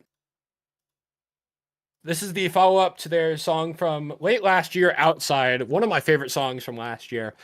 This song isn't as memorable. I don't think the hook is as strong. I don't think the instrumentation is as creative for a band that has been pretty experimental from their first two songs. But this is still a phenomenal song for a band that released their first song just over a year ago. And all of the album arts have this same sort of hand thing in the middle, and I am hoping that there is some sort of EP or album coming out within the next year. Because with these three songs, like, they are well on their way to a top 10 album contender or a top 10 EP of whatever year it comes out. And I'm all on board for everything this band is doing right now. I love how airy her vocals are, just in general, not even on this song, but just in general, particularly in Outside from last year, which is why I still love it. But the chorus in the song, it has such an airy, light vocal delivery. And then you get the final chorus of the song, which slows it down and makes it even more airy, contrasting even more distorted guitars and slower paced drums. And it's just a really well crafted song. Again, I don't think it's as experimental as their first two singles, but this is still a fantastic song. And we also get our first proper breakdown from them, I believe. If Outside has one and I'm forgetting about it, then I'm a failure. But I think this is like the first proper breakdown that we've gotten in a Breakaway song, and it almost comes out of nowhere, but it fits as well. And I was very, very pleased with it. Did you know that this band is high schoolers? What? No. I knew they were like a younger band. I didn't know they were high schoolers. Yeah. Yeah, they met. I found this out like really recently too. And I had to look it up because I didn't believe it either. They met assumedly their freshman year of high school in 2021. So That's they are either juniors or seniors. They're at a music like focused high school as far as I'm aware. So like kind of like a specialty school. Gotcha. But, yeah. I was like, huh? That explains it a little bit more. It's Yeah, still they- extremely impressive. I was Like, gonna say, whether you're at a school for music or not, being able to make something this good at such a young age is unbelievable talent. that shit is incredible. You already said everything. It's almost like you read off my notes actually. But yeah, wow, what an incredible song and band. I hadn't noticed the hand thing till I went to their website and saw the album art blown up, and I was like, wow, this is so cool. Like, I love that motif. It's awesome. Yep. Very excited for what this band has cooking in the future. Just don't take 8 months or 10 months between the next song, please and thank you. That'd be great. I'd We're on appreciate summer it. break now. We got to start pumping them out. True. Justin, your last singles for the month. Yeah, we got 2 new singles from Inertia with an announcement of a debut album dropping in August, so it's super soon, August 9th, titled Second Shadow. 2 singles. We're going to talk about the first one, Too Far Gone. This fucks. One of This the is so most good. underrated bands in Australia for the 3rd year in a row. People Dude, need I'm to s- stop sleeping, bro. I'm so happy like bands like them and Tapestry are touring with Dayseeker and Polaris now, because they're getting out there more, and like people need to see this band and the bands in Australia that just do so much incredible work. I didn't like Dominion when that dropped. Too Far Gone, and soon when we talk about Static. These 2 songs have like reinvigorated my in my investment in them, and it's just been so good listening to these. Too Far Gone, I would say, is probably, if I had to compare it with anything off of the EP that dropped in Memoria, I would say it'd probably be in the middle for me, honestly. It's a good song, great to listen to. It's not been the one of the two that I've been going back to frequently, but I do enjoy the guitar riff that permeates through it. The chorus, super catchy. Verses really work phenomenally well. That's right. Chris Crummett did this as well. I forgot that he did DeLorean and this, so he's doing the album as well. Oh wow, we got an album of the year contender. Yeah, that's what I was gonna say. songs. Between Dominion and these two new songs, Inertia are well on their way to a top 10 album of the year. After a very impressive showing with their 2022 EP. Yeah, crazy. This is just the debut. I'm gonna pivot to Static now and say, like, this is such a good song. Probably top 3 Inertia song for me. I really love the chorus in this. And when the night sets in and it takes over my fingertips, I'm all yours. Tell me you won't go back to the world where there's nothing left for you here. Is there something that you want me to say to you? Tell me you won't go back to the world. There's nothing left for you here. It's just so good. This is one of my favorite Inertia songs. Not my song of the month still, but cutting it close. I still think I like Dominion more than either of these. Am I crazy I'm for that? not surprised because I don't like that. Like I really enjoy his Queen vocals in Arasaka and Hivemind and the other songs on the EP from 2022. But there's something about the brutal nature of Dominion and Nemesis that really work for me. And even with the phenomenal mixing and production from Too Far Gone and Static, they weren't on constant repeat for me in the same way that I feel like Dominion got stuck in my head immediately. My problem is that there's a lot more bands that do more brutal stuff that stand out more than Inertia's brutal sound. And I think Inertia's more cleaner, laid back stuff works better for them. I think in my generally opinion. I would agree. Dominion is the exception. I would be surprised if more of this upcoming album leans on Dominion type songs.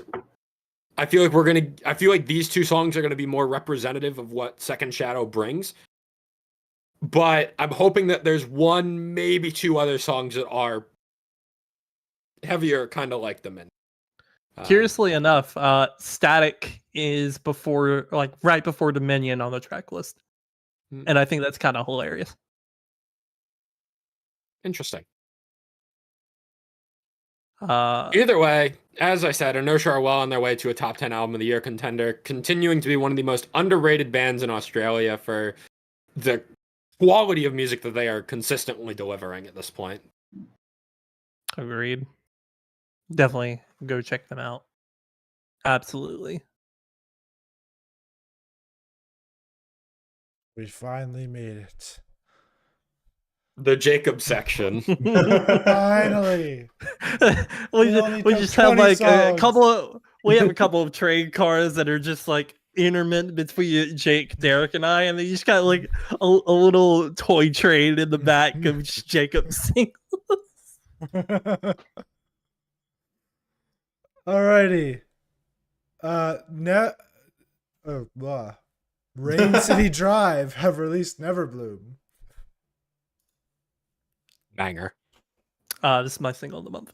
This is There it is. This is their best of the three. This is their best. Agreed. Yes. I like Medicate Me more than this. And at first, I thought this was the weakest of the three singles, but my god, this song has grown on me. The Rain City Drive are back in peak form. Yeah. And like I'm so sad that they have not visited Connecticut in 5 years. the singles that they've dropped since Frozen have just been phenomenal, in my opinion. Like they rival anything off of their self-titled album for me. And it's Yeah. a shame because I know it's an unpopular opinion, but like this is incredible. Rain City. I know it's the lyrics and everything he's written about his dad, I believe. Is I it? want to say. I'm gonna think check so. that out. I was wondering what it was about. He either Yeah. made an Instagram post or tweet about what this song is about. Because it was released around the same time as Father's Day, so I think it's Dude, they Ben's dad. collab with Dayseeker one time, and they start writing about their dad. Man. Props to them both. They write really good music about That's their true. dads. I mean, yeah, it works. That's interesting. Because I really wanted to highlight verse 2, which I thought was literally not like talk to a friend clever lyricism, but it's up there for me. Verse 2 reads, "Don't want to make a sad song into your legacy using the same four chords and stock melodies. The only way I know how to say what you meant to me. Swallow the pain. I'm getting drunk on a memory." Yeah, the chorus as well. Do you have the lyrics written down for the Yeah. chorus? Because I didn't. Yeah. Tell me the reason. I don't believe it. Don't know where to lay the blame. Try to be so strong. Look at me choke on words I never got to say. All the moments that I wish I could show you. Oh, I hope I made you proud, even though you'll never see my flowers bloom. And then I found the tweet also. According to Matt, I wrote "Never Bloom" about my dad who passed when I was 24. I found myself thinking how I wish he could see the things I've accomplished and the man that I've become. That's interesting that they like this released at the end of the month. I would have thought it would be closer to Father's Day. I thought it might have been some clever timing stuff. You know, with Spotify, you gotta put it on there like weeks before you. I feel like this Before it was has to go. probably planned to come out for this date for a while. Yeah. Probably. Anyway. Like I feel like they could have scheduled it for Father's Day if they wanted to. Or Anyways, even a week like, of. yeah, there's been a lot of songs to come out this year that haven't really struck me on an emotional chord. This month, I feel like there's been an excess of songs that I've really connected with. Like going back to the start of the playlist, Embers by Anchor, Dream State by Future Palace, and now Never Bloom by Rain City Drive. All songs that have lyrically really struck deep in like the sad lyricism department. I haven't added a lot of songs to my Down the Rabbit Hole playlist this year. Like I was adding songs every couple of weeks in 2021 to my Down the Rabbit Hole Sad Vibes playlist, and I feel like I really haven't resonated with a lot of songs this year to make them worthy of that Sad Vibes playlist when I'm feeling sad and want to feel even more sad. But Never Bloom does it, and it really just hits that chord for me, as I have repeated myself for the past 30 seconds. Yeah, Rain City Drive are well on their way to returning to a top 10 album of the year contender after a somewhat underwhelming self-titled album. This guy's speaking facts. Sorry. No. Which one? Jake. Jacob. Good take, Jake. Good take, Jake. No. Good take, Jake. No. We've traumatized him you get so one, bad that Jake. he's like in the fetal position, like, yes, good take, Jake. Good take, Jake. He's like Dobby from Harry Potter. Bro. I'm begging on my fucking knees. I was about to say he's one bad take Jake away from hitting himself with a lamp. It's never been more over. There was a transition to be made to the next song there that you could have taken. But instead, I just said that. So, Jacob, do you want to move on? Yo, finally, I get to talk about this band on the podcast. It's been too long. Bad Flower has released new single, Teacher Has a Gun. And it's just okay. Yeah. Unfortunately, yeah. This is not the Bad Flower grand return that It's I not feel bad. like you were kind of hyping up. Yeah, it's not bad, but it's not my favorite either. I'm sure, like knowing Bad Flower in the context of an album, I will enjoy this a lot more. I also haven't done like a deep lyric dive because I know Bad Flower likes to touch on like a bunch of different subjects in like each of their songs. So like this Did song will you be about see this. the music and- video? Actually, I didn't. You should, because I feel like that will reveal a lot. I mean, I only watched it once, so I could be misremembering some of the details, but they cut a lot between scenes of people partying on their phones, and then they do like a whip pan to them instead partying holding guns out. Hmm. And I feel like there's some sort of contrast between like our relationship with phones and our relationship with guns. I feel like that's kind of the commentary that they're trying to make with this song. Genius. But I haven't listened to This is it what Genius says. a ton. This single by Bad Flower is from the perspective of a little boy who doesn't feel safe being surrounded by gun owners at school and at home. Yeah, I'd say that lines up with what I saw in the music video. Okay.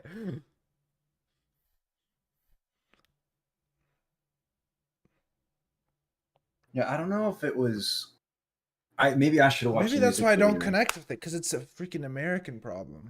that is one of the downsides. Major downside, I would say. Counter argument. I have a counter argument. Yeah. Bill Murray.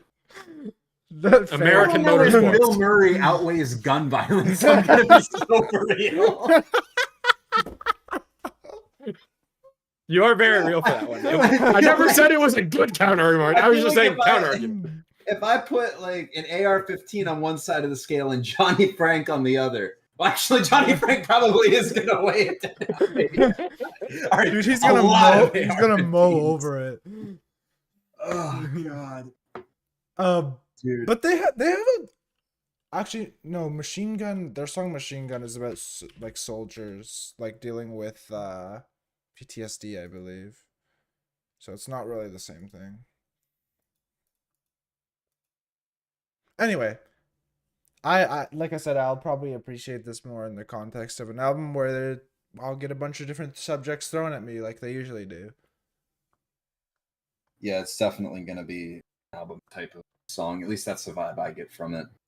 I want to say instrumentally, the song is fantastic. I think the only thing that's holding it back, in my opinion, is the lyrics, because it's either too on the nose or like not something I can connect with. So I'm kind of left a It's little. very it is very repetitive. It looks like. Yeah.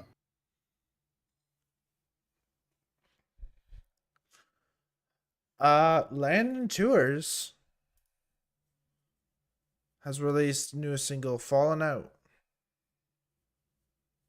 This is the first of his solo song materials that I have enjoyed since the EP. Yeah, it slaps. This does slap. I have not connected with any of his singles since that 2021 EP until now. This is a really fun song. I think part of it is that this has a bit more of a rock-driven, guitar-based instrumentation than a lot of his other solo material. At least recently, anyway. But yeah, I mean, Landon sounds as good as ever, and I'm just connecting with this more than a lot of his other recent material. Am I the only one who thought there was a freaking feature in the song because he sounds so different in the? I don't know where he sings differently, but there's a part in there where he goes like super high, and I thought it was a feature. It's like no, it's just him. I never had that thought. I'm not sure. I never. I think it just Maybe. showcases his range anyway. I was gonna say the dude is so versatile. It's crazy.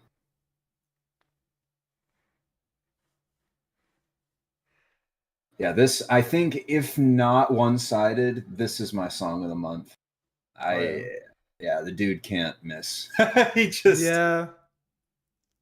I don't think it's possible at this point. I'd be genuinely surprised if he came out with a solo song I didn't enjoy. Knock on wood, I guess. And I There we go. really appreciate because it has the emotion which captured me in the album Disposed by the Plot and You. I still get that in his voice, where I'm not really, I get it in some plot songs now, but not as much, but I can still get it here, which makes me happy. Alrighty. One more. We got Garden and Eric Godlow with the new song Ember. Name a better duo than Garden and a beat with a piano in it. True. I don't think there is a better duo. I can't think of one. I really can't. Maybe Bilmuri and a steel guitar. That's about it. Yeah, Electric Callboy in a music video. Okay, wait. You might be cooking. Mm. I don't know about better, but it's up there. I respect it. Okay, take Jake. That's what you get for that one. Yay! You get a B minus. No, I really enjoyed this. I would say on par with or better than some of his more recent stuff. Yeah. Interesting. I've only ever heard Eric Godlow as a producer, especially for Sewer Person. I didn't realize he rapped. Yeah, he doesn't sound like he did when I heard him live, which is so weird. Yeah, I don't. So did he? I was just gonna say, did he rap it all live or no? He did. So he's in one of Swain's songs, I believe, and Mhm. he did one of Swain. I think he did one with Sewer Person, but he definitely did one with Swain. I can tell you that for sure. Okay. Yeah, I wasn't sure what to expect. I really thought it was just going to be a production feature. So when he started rapping, I was like, wait, hold on, what's going on here? Yeah. But I enjoyed it. You know, I honestly can't say that I would rather not just have more Garden, especially on a beat like this. Yeah. But I mean, lyrically, thematically, he fit in well with the song. I'm interested to hear your thoughts on the lyrics for this, because I feel like they were not as like deep as a lot of his other songs are. Oh, I think it's just like so much like packed. Like it's him. He wrote this on tour, right? So, I think it's just like everything he's feeling on tour. Like, for example, like verse 2, he tells about like each day of the week, and then all I'm thinking about in the van is your goddamn face, which I think he's talking about his girlfriend there. I don't know. I would assume. Miss his girlfriend. But yeah, I actually thought the lyrics were pretty packed. They're like all over the place, but it kind of made sense in the context of a tour. Yeah. I didn't have that context, so I'm gonna have to re-listen then, because I was not aware. And I really like the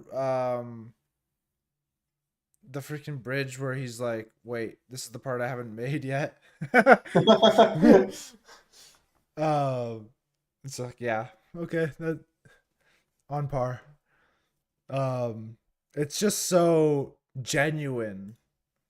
Well, that is one thing I always appreciate about his music, is just how genuine he is. Like, even if, like you said, he wrote it on tour, you know, it doesn't have to be super deep, but at the very least, you feel his music, and you're like, okay, yeah, this is very authentic. And the lyric, lately I've been numbing all the pain when I step on the stage. I love how it ends the song, and it's just like it really just feels like a tour song, like you're on the road. Yeah. And the piano. I can never forget about the piano, bro. Goddamn piano. I think that takes us to the EPs. It does, of which we have a couple. And a bunch of albums after the fact. Oh my goodness. Yeah, we have so many albums to talk about. Holy Annapolis.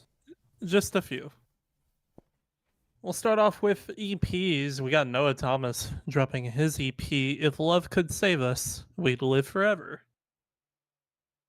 Would we actually? No. Am I crazy? Is this Noah made this, or is that a different Yeah, it's Noah made this. That blows my mind. Yeah, right. There are so many artists in that space that we've seen transitioning into like a more like emo rock, shoegazy, very like uncleans. Like I didn't know these guys had it in them, but holy shit.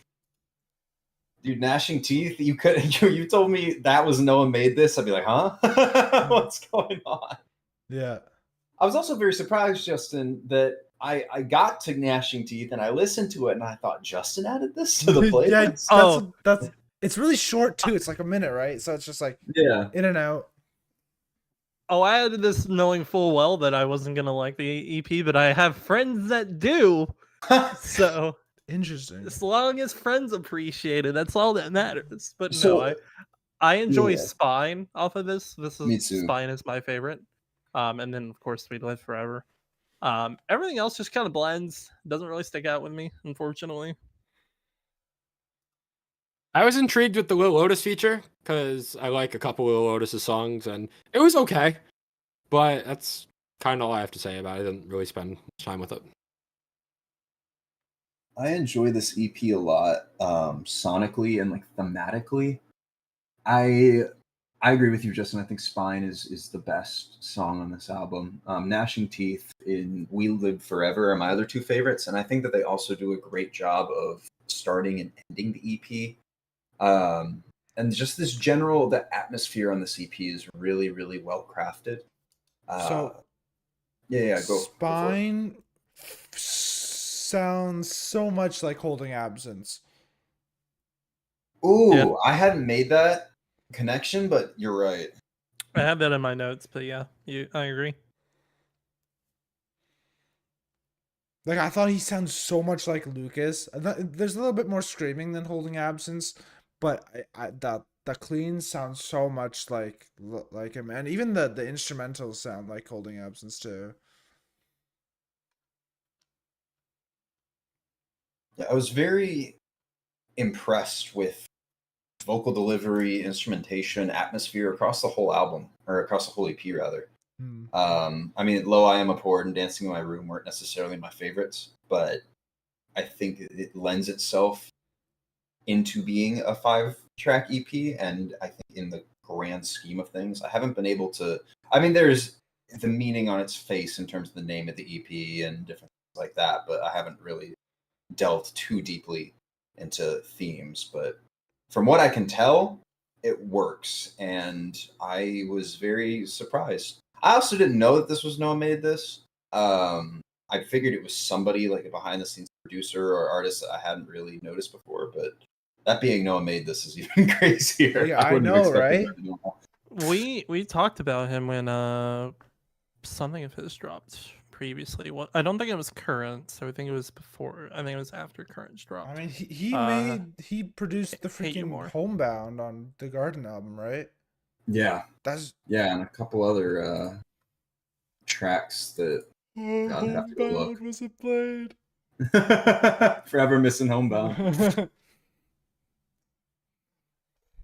But no, this is a great EP, and if nothing else, the visibility of knowing that he's making music like this, I think that there is a tapped and untapped ability of a lot of artists from that side of the scene that really, I think, have the talent to come back and do something and make music like this if they so chose. So I hope that this will kind of serve this, and I guess Nothing Nowhere as well will serve as a kind of beacon of sorts for, hey, there's a market for this. Take your talents and how good you are at making that other style of music and bring them over to here, because it translates better than I think, at least for me, than a lot of people realize.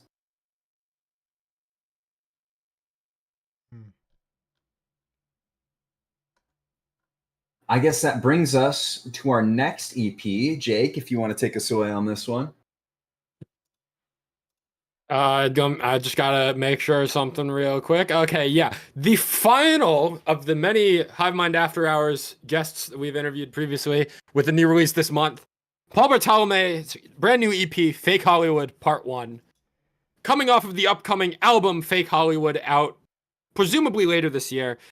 This is the first EP that's going to make up about half of the album, and then the rest of it's going to come out as singles and on the full album when it drops. We got 6 songs here to digest. We discussed a couple of them as singles. The only 2 new songs on here releasing with the album were Evil and Asylum. The other 4 were released as singles. I don't remember exactly which ones he talked about already, though. With all that being said, this is my favorite Paul Bartolome release to date. Ooh. I don't know if I agree, but I'd like to hear why.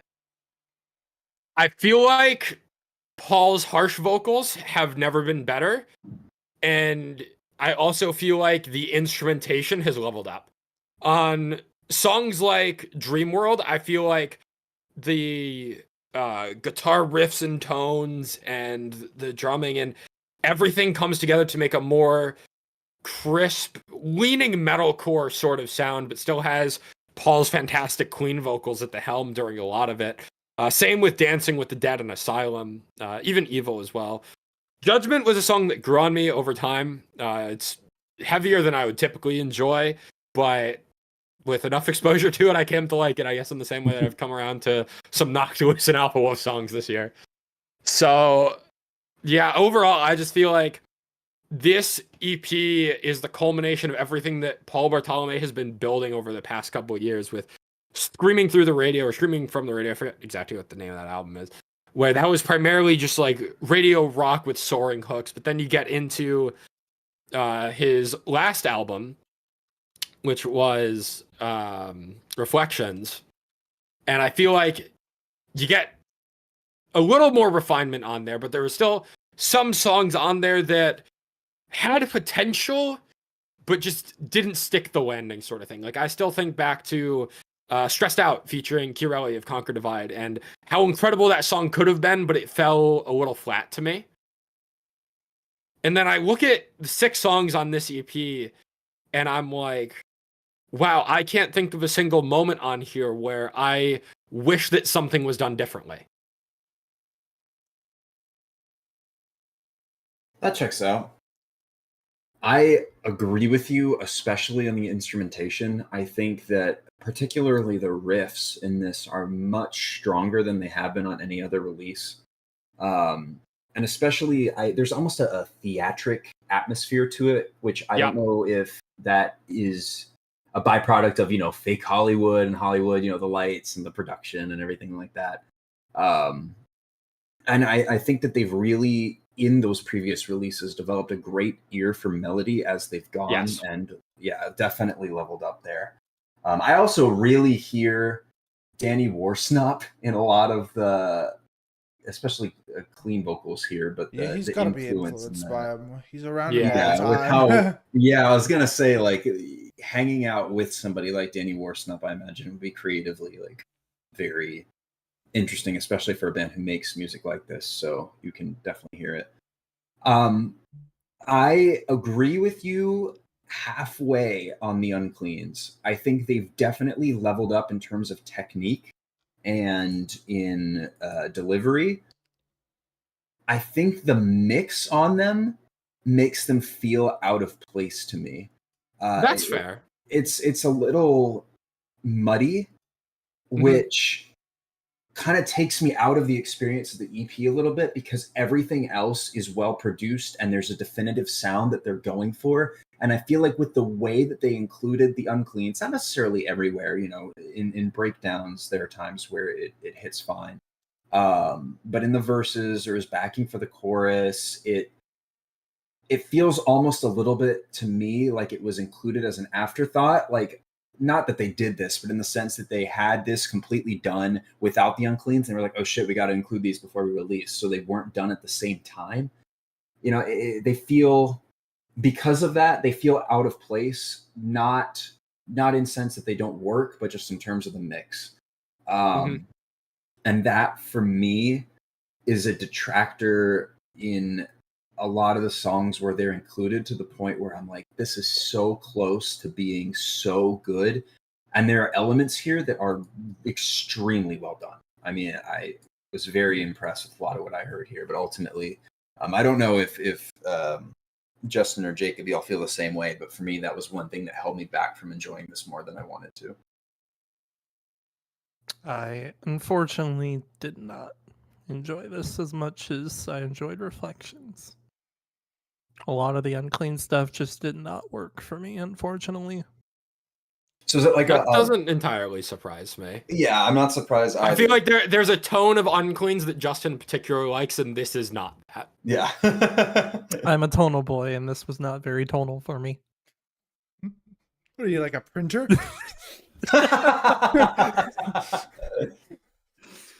Can't be if you want to be. He's a fax. That is one of the insults of all time. Look, if I could print money, I'd do it every damn day. Google Justin inflation to learn more.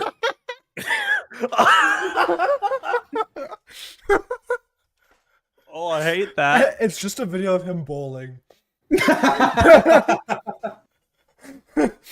That's deflation. Yeah, I was about to say that's not inflation. Get very deflated in that. No, the only song I kind of liked on this was Asylum, but I didn't give it enough time to really. So, speaking of invest into Asylum, Asylum might be my favorite Paul Bartolome song, period.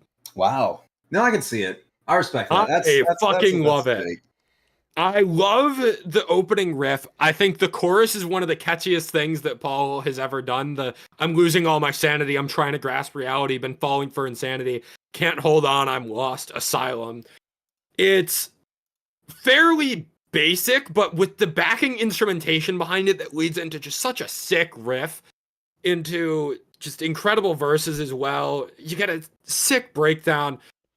I feel like my favorite Paul Bartolome song before this was Paralyzed off of Reflections, and I think that had a lot of the same elements, but it was featuring Danny of I forget what band, but it was like one of the heaviest things Paul had done at that point, and it took me some time to grow with that feature on Paralyzed. I feel like Asylum is what I wanted Paralyzed to be without such a heavy feature on it. I don't know if that makes any sense, but Asylum is doing everything that I've ever loved about Paul Bartolome in one song. I got you. I think it's a fair take. I would say it's a good take. You could, I can. That's you a can second really hear good the take, emotion. Jake. I am peaking in this episode. You can really hear the emotion in that song. Yeah, I don't have too much else to say. I feel like I've said my piece on a lot of the songs here. Evil, the other single, I guess I haven't mentioned too much. Didn't stand out to me nearly as much. Probably my least favorite song on the EP, in all honesty. But Asylum, Dreamworld, Dancing with the Dead, even Judgment and Buried in the Walls, which are typically heavier than I would typically like, I really enjoy. This is overall the most consistently enjoyable Paul Bartolome release I've heard yet, and is very promising for the Fake Hollywood album coming later this year, presumably. Yeah, agreed. Even if there were aspects of this that I didn't enjoy, I'm still very impressed with it. And I would like to, or I'm excited rather, to see more. Brings us to our final EP for the month, unless. I was just gonna say I need more time with it. I think I like That too. I'm a big theatrical enjoyer. You know me. But I've only listened to this once through, and I definitely need more time with it. With that, Justin, take us away. Yeah, Rev Noir dropping their EP Revenant with their final song, My Old Me.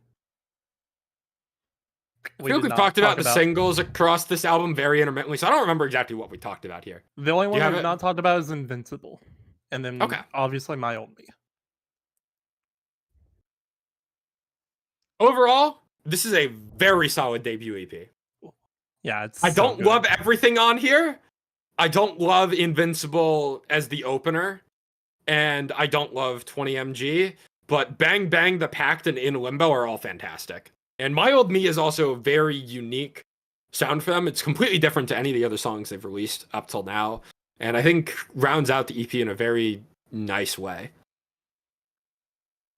It's got a bit of that EDM, D&B sort of touch to it. Derek, I'm assuming you would have liked that one.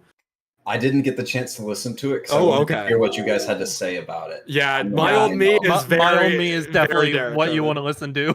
Done deal. I've already put it in listen later. The Pact. We talked about that. Quite Probably a my bit when favorite that song. dropped. It's so good. Bang Bang and Limbo were good songs to kind of round out the like first couple singles of the band. What I really like that they're very consistent with is their choruses.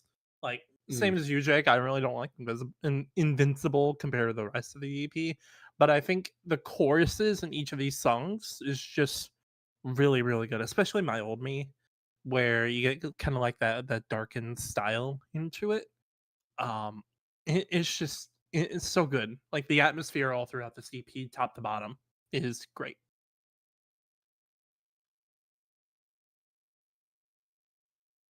Yeah, I don't really have too much else to say. I didn't spend a ton of time with this because it was released all as individual songs and then kind of just compiled for this EP. I guess I could say the same about Paul Bartolome, to be fair, but as standalone, I feel like I would have liked this EP a lot more if I was listening to it in full for the first time now, instead of listening to it single by single as it was coming. Because Revnar, when I heard Bang Bang for the first time, I'm like, ooh, this band has a lot of potential. I'm going to add it to my playlist. And then all the other singles I added to my playlist is like, I like this, but they were never songs that I was constantly going on repeat, where I feel like if I had all of these songs next to each other in this order in my playlist, that I would listen to it more often. Admittedly, I could just remove them from my playlist and add them all together, but You really could have. that's not what I've done, so I have no one but myself to So blame. it's a you problem. Very much a me problem, yeah. But that I think that to that point that this EP is better as a collective rather than individual. It's the whatever the sum of its parts is greater than its whole, or I fucked up the phrase, but The whole is greater than the sum of its parts. yes, that. I got you. Thank you. Yeah, I don't have too much else to add. Solid debut EP for sure, and curious to hear more from them. I just want to echo the chorus of the Pact again because it's so good.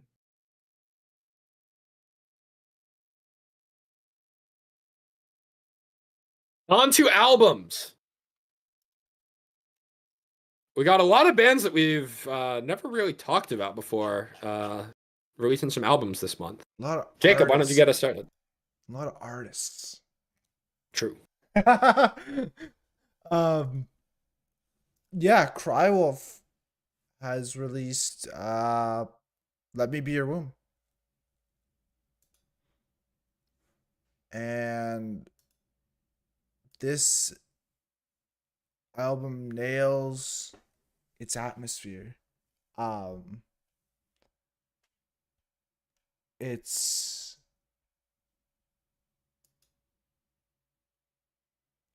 starts off with I don't even know the name of the song, the first song, because it's so freaking long.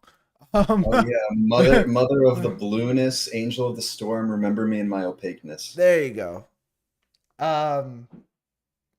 Yeah, I think it's the perfect way to start an album. It feels like you're waking up almost listening to this song. And yeah, this like all the production on this and atmosphere. I'm talking about the whole album now, but it's honestly like a journey it takes you on.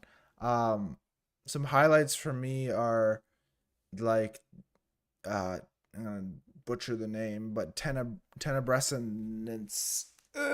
Can't say it. But that song is just like an entire build just into this grand climax, and it's so rewarding to listen to. And then we go into Celestina, which has a little intro, 30-second intro, which is almost like haunting. And Then we go to Ecor, which is like it honestly feels like you're in like a chemistry lab or a laboratory of some sort. Maybe not modern, but um I don't know. I feel like I'm in different places when I'm in this album, like on each of the songs. Uh it's just it's definitely an album that you have to listen to all at once. Like I don't think you can just go into like a single song Oh, agreed. and uh just listen to that. You have to listen to the whole thing, and I really like that because in the age of streaming services, you don't really get that much. Um but yeah, I don't really have much to add, honestly. Like I just love the experience of this album. I don't really have lyrics. I don't have My only gripe is I don't necessarily think the hushed versions are needed at the end. But I could stop the album whenever I want, right? So Yeah. Go ahead. no, there's not much to add. I think it just nails atmosphere, and I think Crywolf did an amazing job. I agree wholeheartedly. I didn't know how to feel about Tenebrescence. Fuck, if that's even correct. I don't know either. Yeah. Like being a 7-minute song is the second Yeah. song in the album was like certainly a choice, but like you said, it's the experience, Yeah. and you don't really feel any worse off for it.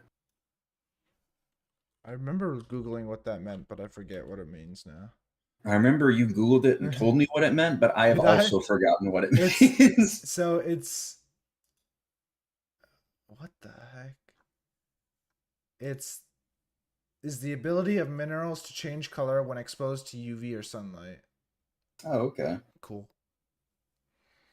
I will say I agree with you in terms of like the hushed versions at the end being like maybe in terms of an album, like no, we didn't need those. Like let's keep those on for like a deluxe or like release them separately type of thing.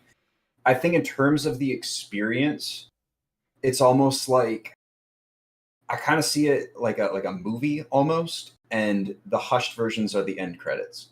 So you get to kind of like revisit the themes and motifs that you listened during the album, but overall, like they provide a new insight into them. I don't know. I've only listened to this a couple of times, but I really enjoy the hushed versions, and I feel like they fit well enough with "I See My Soul in Her" now that I have no problem listening to them. Yeah, this is something special. I don't know if it like where it lands as an album, because honestly I haven't been able to treat it like one yet. I feel like I played it. So I had a staff retreat at the I guess it was middle of June, so I had like a 2.5 hour drive. Played this in the morning when you're driving in the countryside. Oh my gosh. I'm definitely, once I get my car back, next time I drive up to I have to take a trip into the office. I got about an hour, and I have to leave early in the morning, and this is going to be perfect for that. I'm excited. So that right there is the vibes that you can expect if you decide to listen to this album. Definitely worth a go. Even, it's something to be listened to and experienced and appreciated. But honestly, even if you're just doing work, having it in the background. Oh yeah, I've done that multiple times too. Yeah. Yeah, it's great. Very much a recommend. Voila. Speaking of albums that I would recommend, for the first time, I'm bringing up a new band today. VOILÀ have released their brand new album, Glass Half Empty, Part 1. Part 1? There's a Part 2? Part 1. Apparently there's a Part 2. I don't know. So, VOILÀ are a pop rock duo. I don't want to say in a similar vein to Loveless, because they sound very different to Loveless. But alas, they are a pop rock duo. And I am shocked that I have not heard of this band until this year. I feel like for a band that has over 2 million monthly listeners, that surely I would have at least heard of the name before. Wow. Not until Chrissy Costanza featured on Caught It did I know of this band's existence, and I have seen the light. Because this is an incredible album from front to back. But really, the stars of the show, the true light in the sky, if I'm making that sort of a reference here, it's the opening 3 songs. The best 3 songs on this album, by far, in my opinion, are Something Blue, Caught It, and Glass Half Empty. Not to discredit everything else on here, I really liked Wish It On You. We Could Be the Future. Voodoo has a really fun hook as well. Beautiful Iron Petals are really fun to close out the album, but I have constantly been going back to those opening 3 tracks and just replaying them over and over and over again. Something Blue as the opener is unlike any other song on the album. It has such a moody and like deep vocal delivery that I have been obsessed with, and is probably my favorite song on the album, surprisingly. Audit featuring Chrissy Costanza. You get Against the Current on a feature. I feel like Chrissy is one of the most consistent features in the game. Absolutely. I don't feel like she has ever missed a feature. Anything that she touches or is a part of is beautiful. And Caught It is such a fun and energetic and uplifting song. The idea of just like finding someone that you truly connect with, and for a moment in time, like you feel that sense of peace and bliss. That it's a beautiful song to convey that feeling. But then you get to the title track in Glass Half Empty, which I want this to be my favorite song on the album so bad, because lyrically, I think there's so much to dive into. Admittedly, there's a lot to dive into lyrically on Something Blue as well. But Glass Half Empty, lyrically, I feel like I've resonated more with, whereas Something Blue, I've just listened to a lot more just because of the atmosphere and energy that it provides. It's just got such a replayable hook. Glass Half Empty, you get in the opening verse, Apathy, A Friend and My Enemy, which I think is a very concise way to describe the whole idea of a glass half empty. The feeling of apathy and feeling apathetic towards someone or something.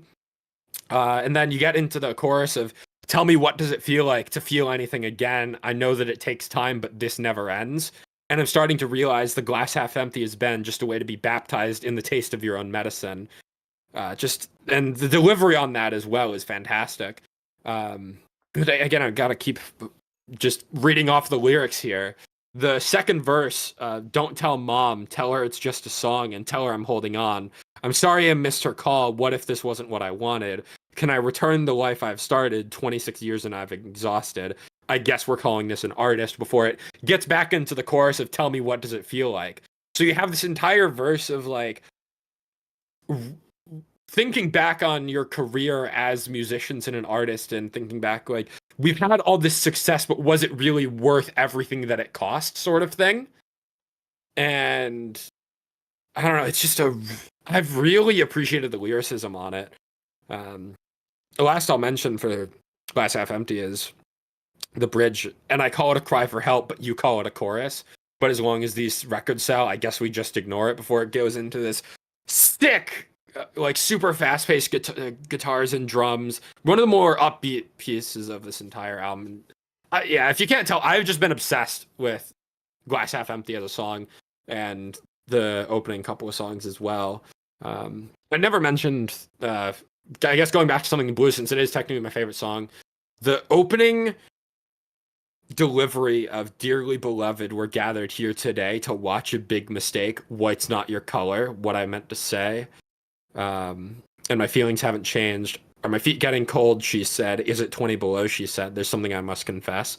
I wish it was you instead. And there's some sort of dynamic going on about weddings and relationships and divorce. There's something going on there. I haven't fully pieced it together. It's like, I can't tell if it's about someone who's like vengeful towards a divorce, or someone who's reminiscing on the good times of the past and wishing it still was in a positive light. I can't really tell, but it's an interesting commentary on that idea.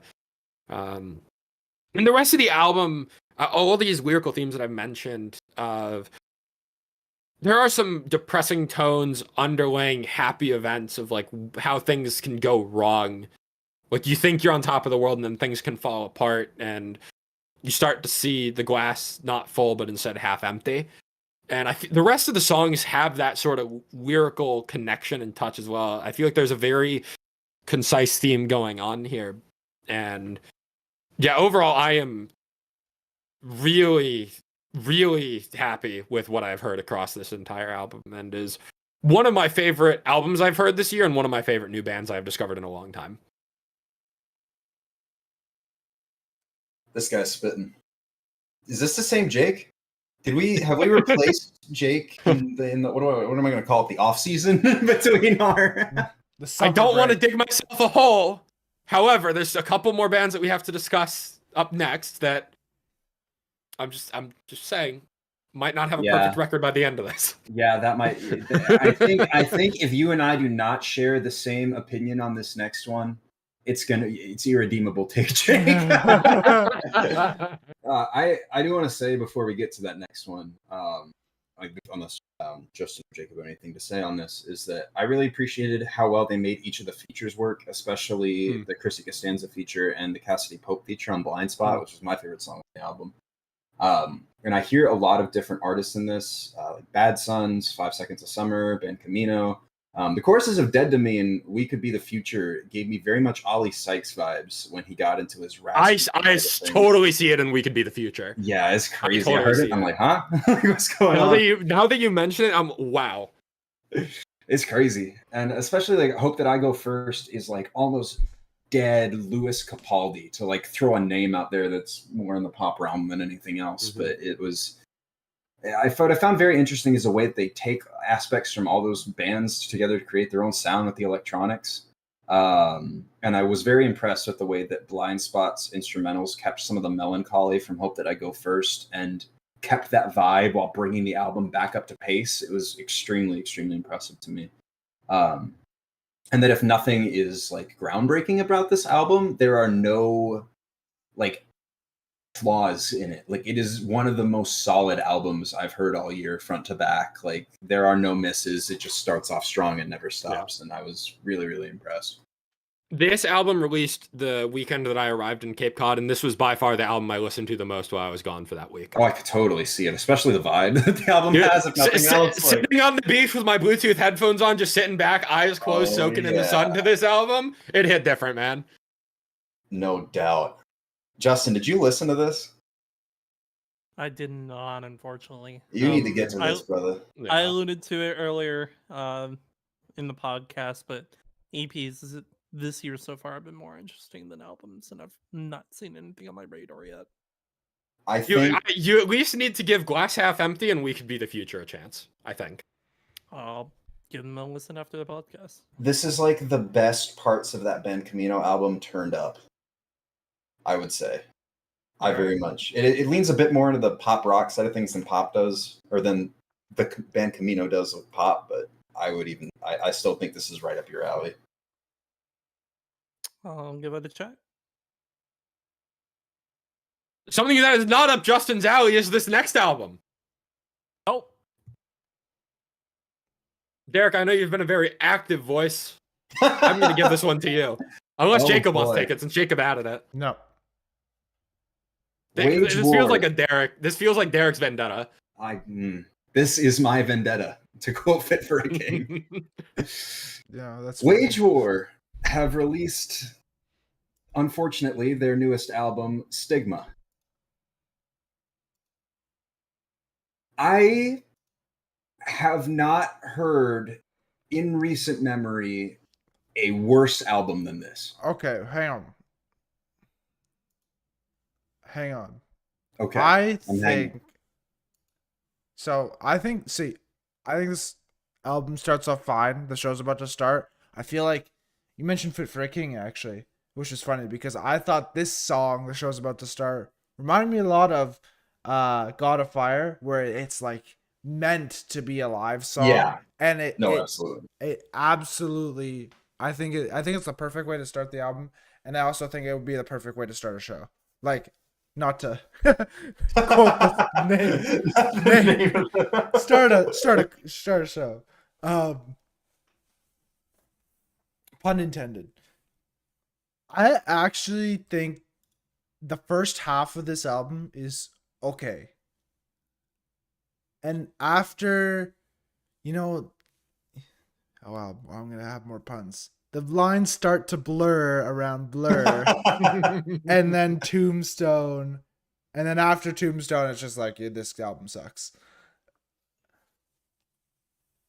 I could see that. I agree. In effectively loathing this album, I do agree that it is front heavy. Besides, Is This How It Ends? I think Is This How It Ends is the only redeemable part of this album. So, Is This How It Ends? This is how I feel about it.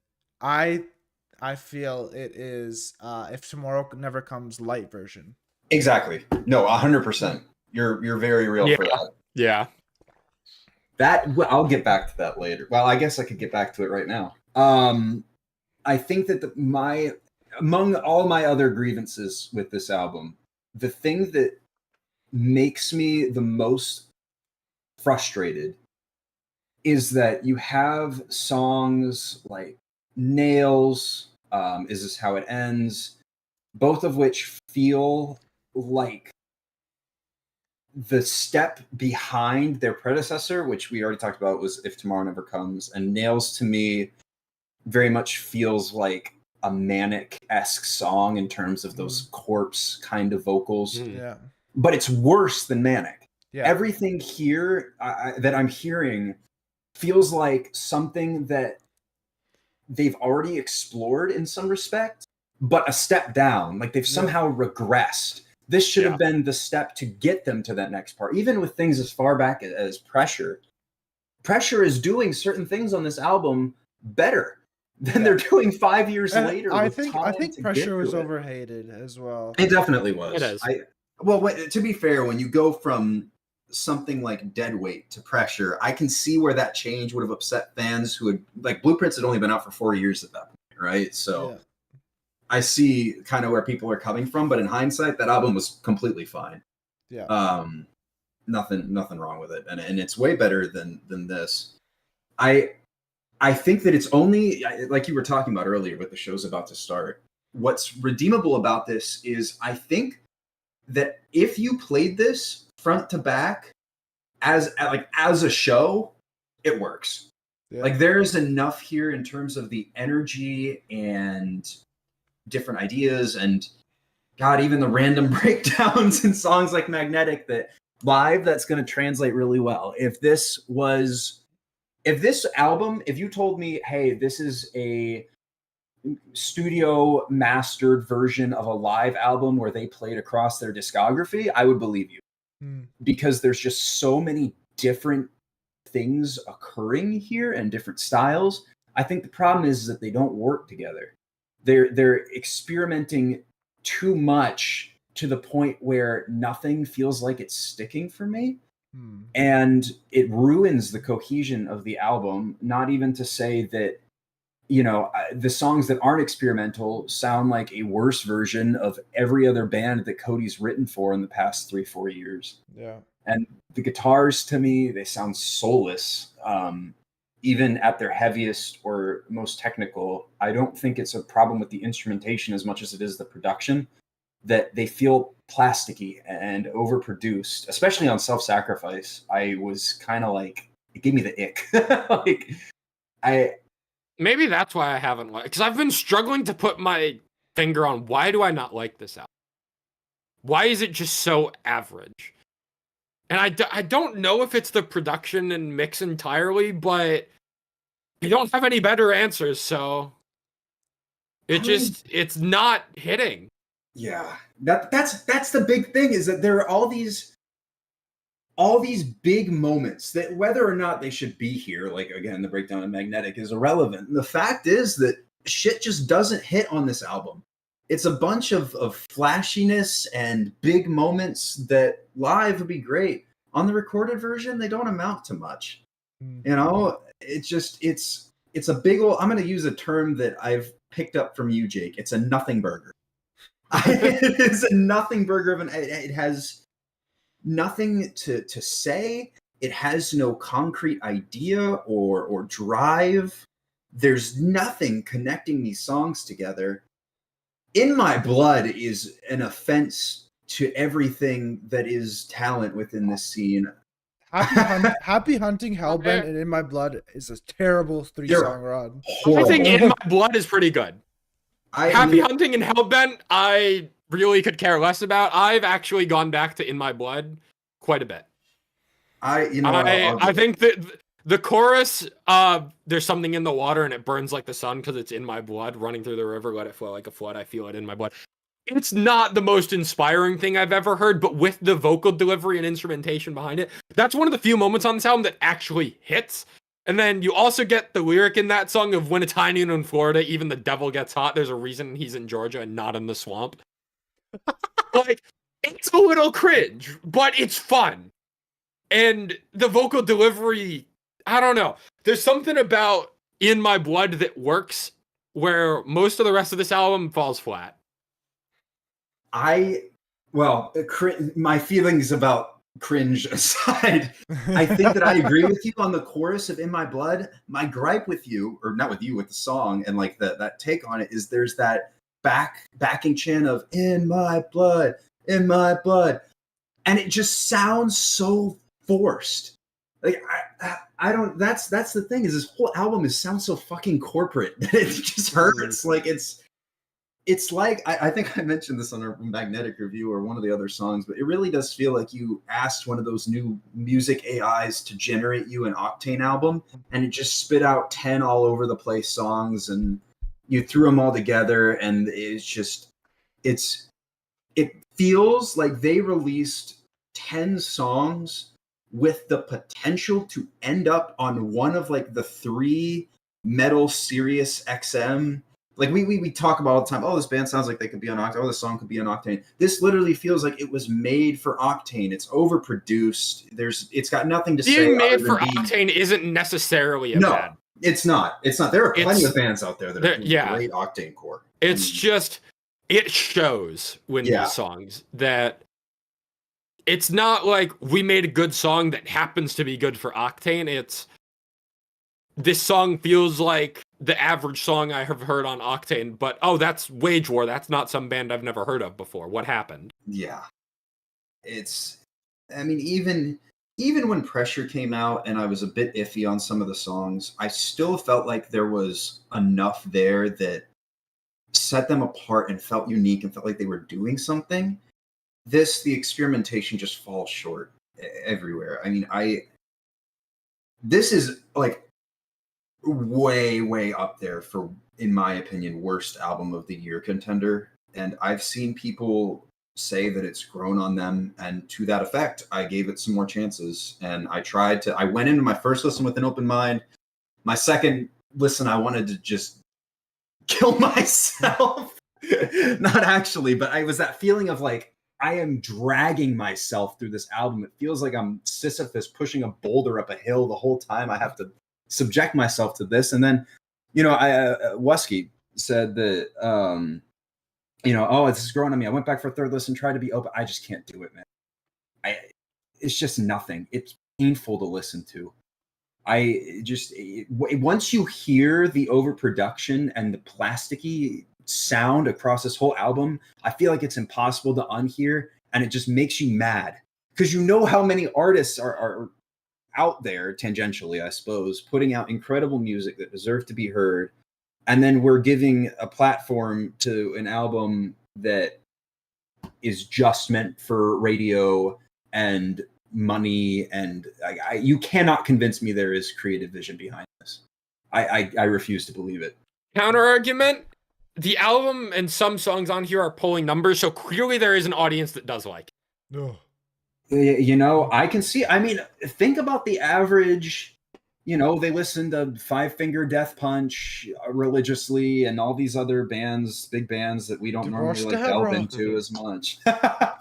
This isn't really that though. No, I don't think this album would sting if it came after Pressure. Like, if this album came after Pressure, it would still not be amazing. But following up such an incredible album in Manic, it really feels like, what the hell went wrong? Yeah, how does an album feel like it has...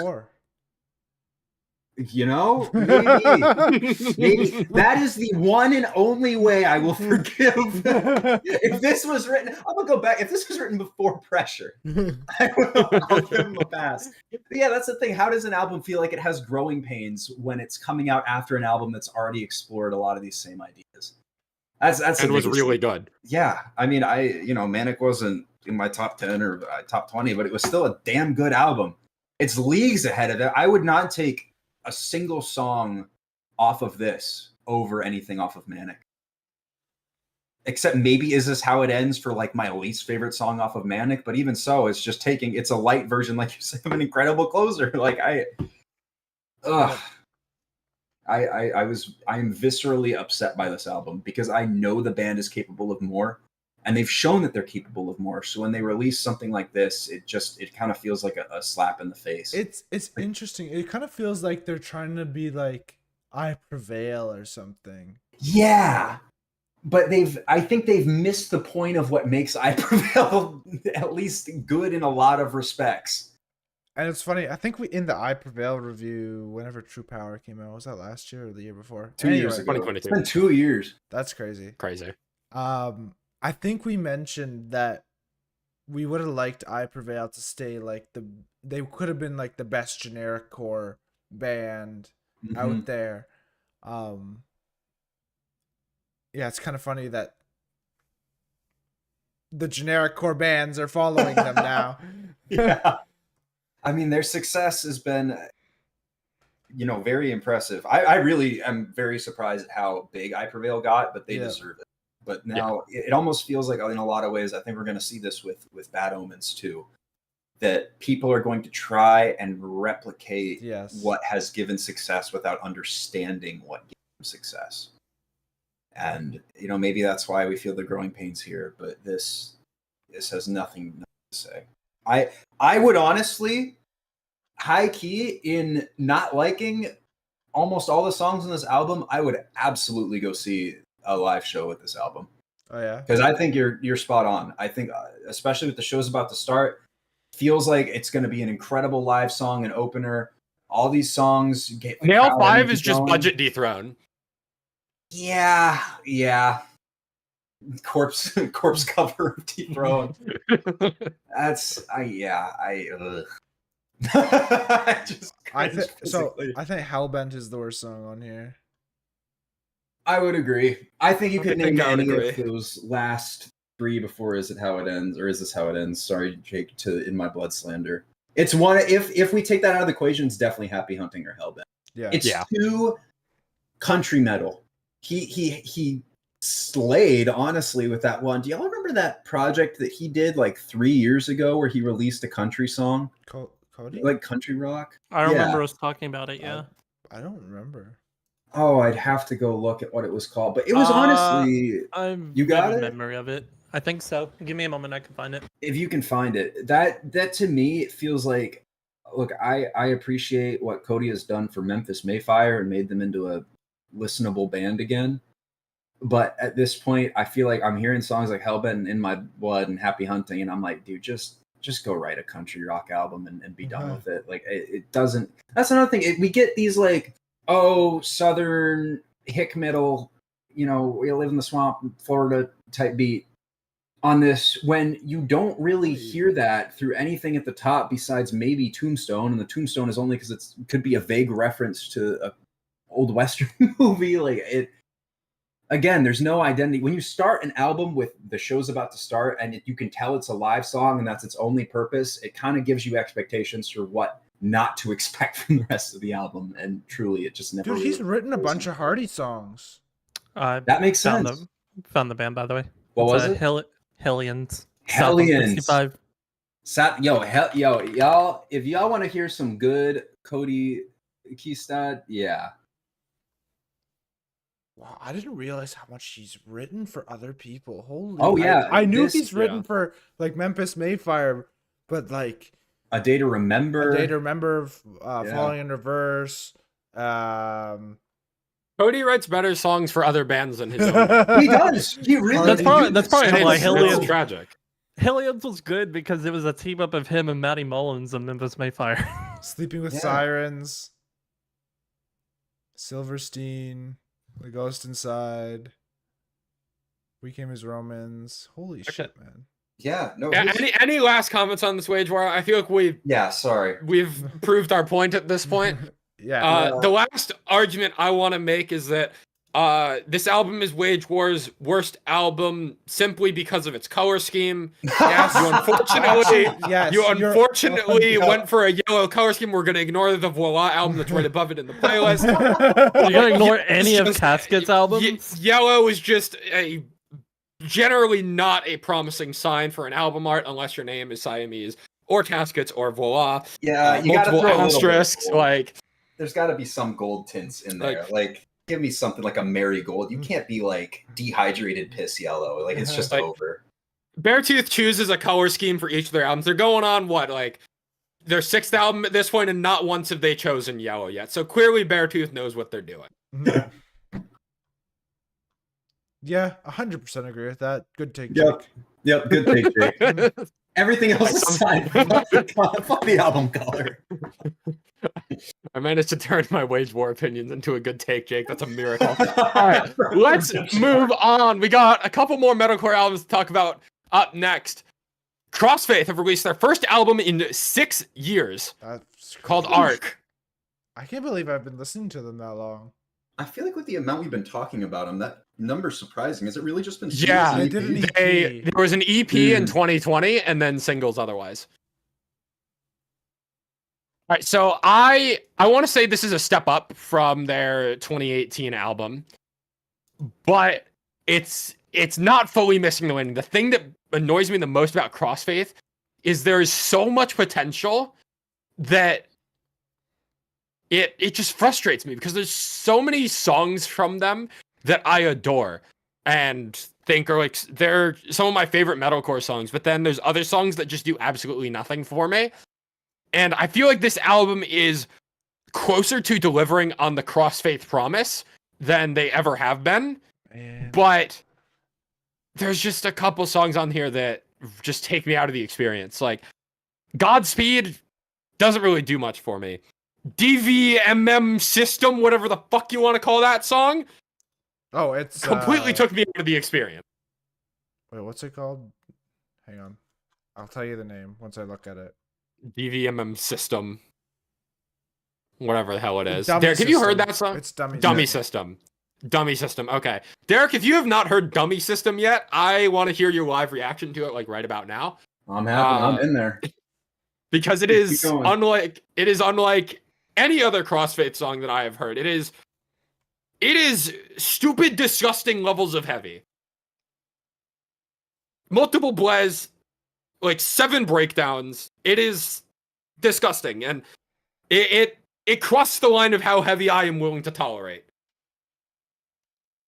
Dummy System is the only song on this album that I didn't end up adding to my playlist. Everything else on here I think is at least passable. My favorite song on here is still Zero, but I also really enjoy the 1:52 opener, The Final Call.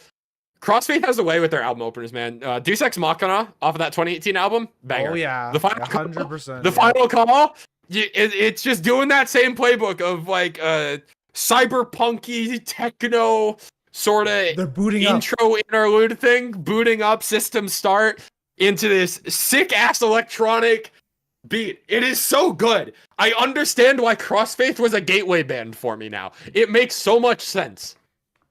And then My Own Salvation kind of continues it. You get some really sick electronic moments in that song as well. Warriors is low-key a power metal song.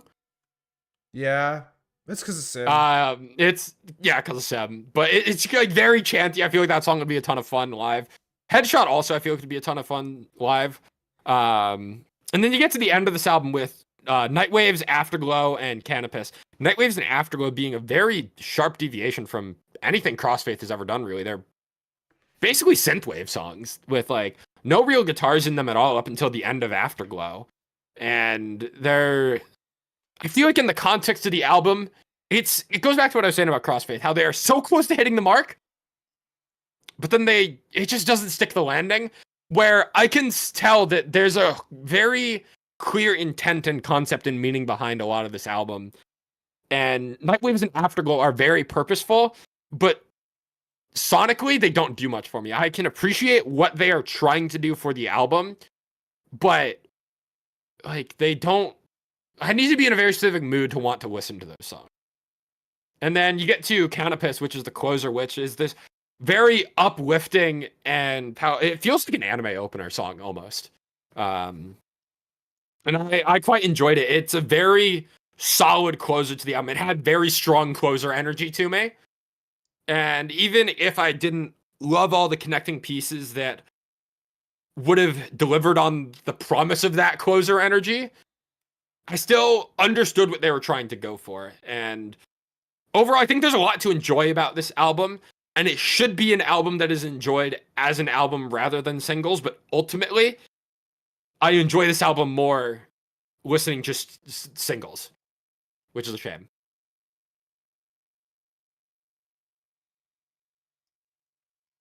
Yeah, Derek, did you any other thoughts on Dummy System? Once it got to like a minute 25 and kicked back into what I assume is a verse, I lost interest. It feels heavy for heavy's sake. Yeah, it is kind of, yeah. It's not even too heavy, it's just boring. Yeah. Heavy for the sake of heavy is the words that I wish I had in my brain. That's a very good way to put it. That's all I have to say about this album, though. I think Ex Machina is better. But I've kind of lost interest in this band, so that might have something to do with it. Yeah. I don't think this album's bad though. Like you said, the final call, the opening reminds me just of the intro to Ex Machina. Ex Machina. Yeah. And yeah, I played The Perfect Nightmare so many fucking times. Like I don't know if I can say I like this album more. But it's by no means a bad album, and yeah, it's just not what I enjoy anymore. It's something I listen to. There's the Crossfaith is like you said, a gateway band. They kind of were for me as well. Maybe not quite. When did I start listening to them? I don't even know. It was before Deus Ex Machina though. Or I was first exposed to them with Wildfire, I think it was. Okay. Yeah, that was probably one of the first songs I listened to. I don't know. I don't think I listened to that when it came out though. I kind of like found it. It was either like late 2016 or early 2017 when I just got into Crossfaith. I could be having my years wrong. I don't know. It was probably 2017 actually, because 2016 was Amaranth. I was only listening to Amaranth at that time. 2015 anyway. is Xeno. Yeah, it was probably around then. 2015.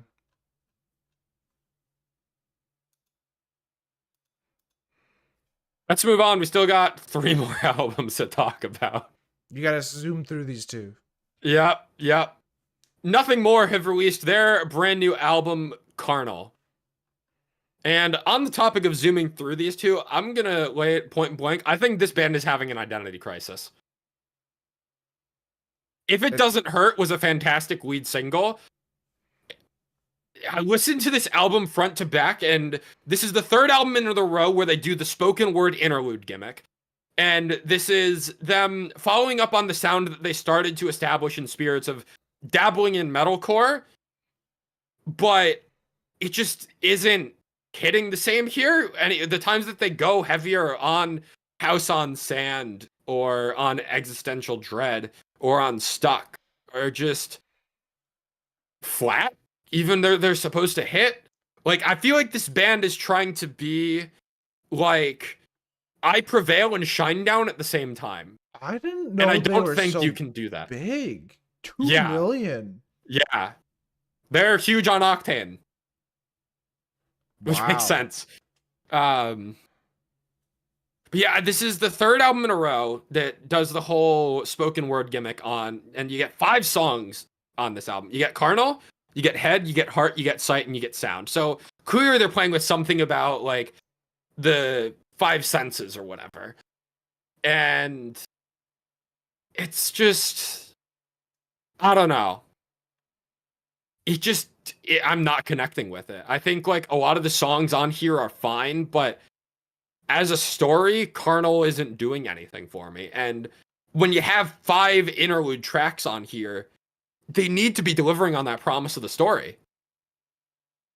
And it's just not. Like, I think back to their 2017 album when I was the most into this band. The stories that we tell ourselves. They had a bunch of interludes on that, but I feel like they served the story really well and served a purpose. That album ended with Fade In, Fade Out, one of my favorite album closers of all time. This album ends with Run for Your Life into Sound. Just, it has no impact on me. I feel like this band, they're trying to expand their sound of what they're trying to be, but at the same time, they're losing their identity of what made me and others fall in love with them at the same time. Because I've read a couple of the like publication reviews, and reviews for this album are pretty middling. So I don't think it's just me that isn't loving this album. I think general consensus is that like, yeah, Nothing More are talented, but they've done better. This album isn't a stigma. It's not a stigma by Wage War. It's not disastrous. But it just lacks emotion. It lacks passion. It lacks energy for a band that historically has had a ton of energy in their songs. Think back to songs like Don't Stop or Go to War or This Is the Time. They were full of explosive rock energy, and it just, I don't know. I feel like this band is having an identity crisis, and they are trying to find this blend of making radio rock music with hints of metalcore and doing neither of them well, when before they were doing at least one of them really well. If I had to praise this album in any way, I think If It Doesn't Hurt is still a fantastic single. I think Angel Song is surprisingly catchy in the instrumentation. It's got a really groovy guitar riff, and then for me not thinking that Stuck is an amazing song, it is one of the better songs on this album, and has a really filthy riff and pretty solid deliveries, but the Sinister feature doesn't really do much for me. And whiffing a feature of Eric from I Prevail on House on Sand is also just not really forgivable. So overall, it's like, I really wanted this album to be more, but it's just not doing much for me, especially next to these next 2 albums that we're going to be talking about. I'm assuming none of you three got to this Nothing More album. No. Didn't. Was waiting to hear what you had to say. Yeah. It's unfortunate that this band used to be like one of my top 5 favorite bands of all time, and the fall off that they've had over the years. But you're not going to love everything forever, and me not loving Amaranth's album from earlier this year, I guess, is like a changing of the times, and Nothing More are changing with the times as well. It happens. You can't love a band forever, sort of thing, or probably anyway. I'm sure there are bands that people do love every single song they've ever put out, and there's bands that some of us in here are like that for. But for a band that was so pivotal into getting me into the genre, it's like I wanted more. I want to still love Nothing More, but alas, I don't, and it's unfortunate. He loves nothing more of nothing more. Yeah, That's a good way to put it. That's On the contrary, let's talk about The Warning's brand new album, Keep Me Fed. This is the first time we're discussing The Warning on this podcast, and I've been waiting patiently to discuss this band. When they released More as the lead single last year, I was like, okay, this is one of their best songs. But I didn't want to discuss it on the podcast for falling into the trap of band releases really good debut single and then underwhelms for every single and album after that. I didn't want to have to discuss another underwhelming album from this band, because the album that came before this, Error, really didn't do much for me. It wasn't until they re-released Choke with Grandson in 0936 that I was like, okay, this is good. I like this. More was the first original song of theirs without any features on it that I was like, okay, I think I see the vision here. Then they released Sick at the start of this year, and I'm like, okay, The Warning are on some shit. These are 2 back-to-back really good singles. And now I'm here, we're about 10 days removed from the release of this album, Keep Me Fed. We don't discuss a lot of rock, pure rock music on this podcast. We discuss a lot of metalcore. We discuss a lot of post-hardcore, pop punk, like hard rock. We don't discuss a lot of pure rock. You think of bands like Hailstorm or Shinedown or bands kind of under those sorts of names. This might be my favorite pure rock album that I have heard in the better part of 5 years. Damn. This is, I want to say this is the best pure rock album I've heard since Shinedown's Attention in 2018. Admittedly, I don't listen to a lot of pure rock. I'm sure there's a lot of other great albums out there in the genre, but I've listened to a couple. I listened to Plush. They're a new band that released a debut album back in 2021. It was okay. Dorothy, another band that's kind of big in just like rock music. Their last album, Gifts from the Holy Ghost, it was just okay with a couple of good songs on it. The Warning, with Keep Me Fed here, I think there's maybe 2 whiffs on this album, and it comes with Satisfied and Burnout, and even then, Satisfied is growing on me a lot. Everything else on this album is just, like, nearly flawless as far as I'm concerned. I want to praise something about everything. I want to praise something about every song on this album other than Satisfied and Burnout, pretty much. Like, I have so little negativity to say about this album coming from a band that I was very uninvested in other than, oh, they featured Grandson, one of my favorite artists of all time. For them to follow up an underwhelming album with something that is as flawless as this is mind-blowing to me. I don't know what happened, but let me get into some of the moments on this album that have really hooked me. Starting with the opener, 6 Feet Deep. Really what it comes down to in that song, it's the bass and it's the delivery in the chorus. So what are you going to say when you're choking on my name? Because it's over 6 feet deep, I'll be seeing you underground, before laying into a really sick riff. Speaking of sick, the next song is Sick. And the main hook of that song is, give me violence, kill the silence, do what makes me feel sick. The final chorus of that song, the bridge like drops out into this very slow, like slowly spoken word thing before it goes back into a slow delivery of the chorus of give me violence, kill the silence. And they scream silence as all the instrumentation comes back. And it's such a cool contrast because you think of silence as silence.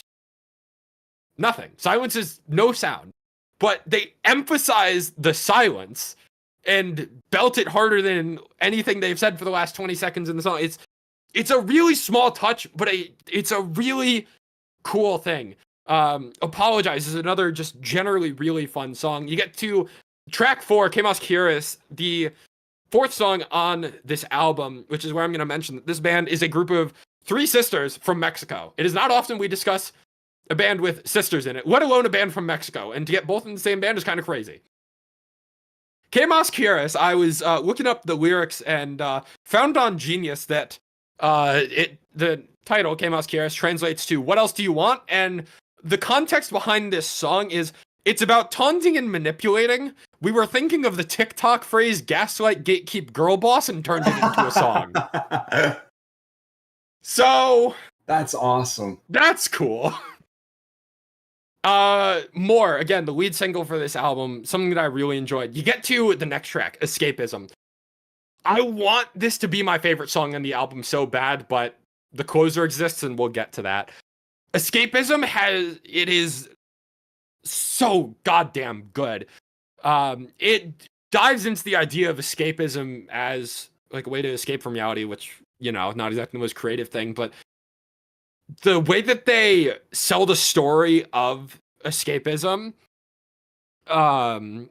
in the first verse, they said, "To feel something instead, I will dive into my own delusions." And then in the chorus of the song is, "So I close my eyes till it all fades. And so I close my eyes, then it all fades. Yet I'm still aching, breaking, trying again, but I'll just close my eyes till it all fades." It's going through that idea of like, shit might be rough and you're trying to just block all the noise and forget about it, but you can't escape and you're trying so hard to escape. I just think Escapism is a phenomenal song. It's one of the songs I've been going back to the most on this album. Next song I want to mention is Sharks, which, for as ruthless as Sharks can be, I feel like there's not a lot of metal songs that reference sharks.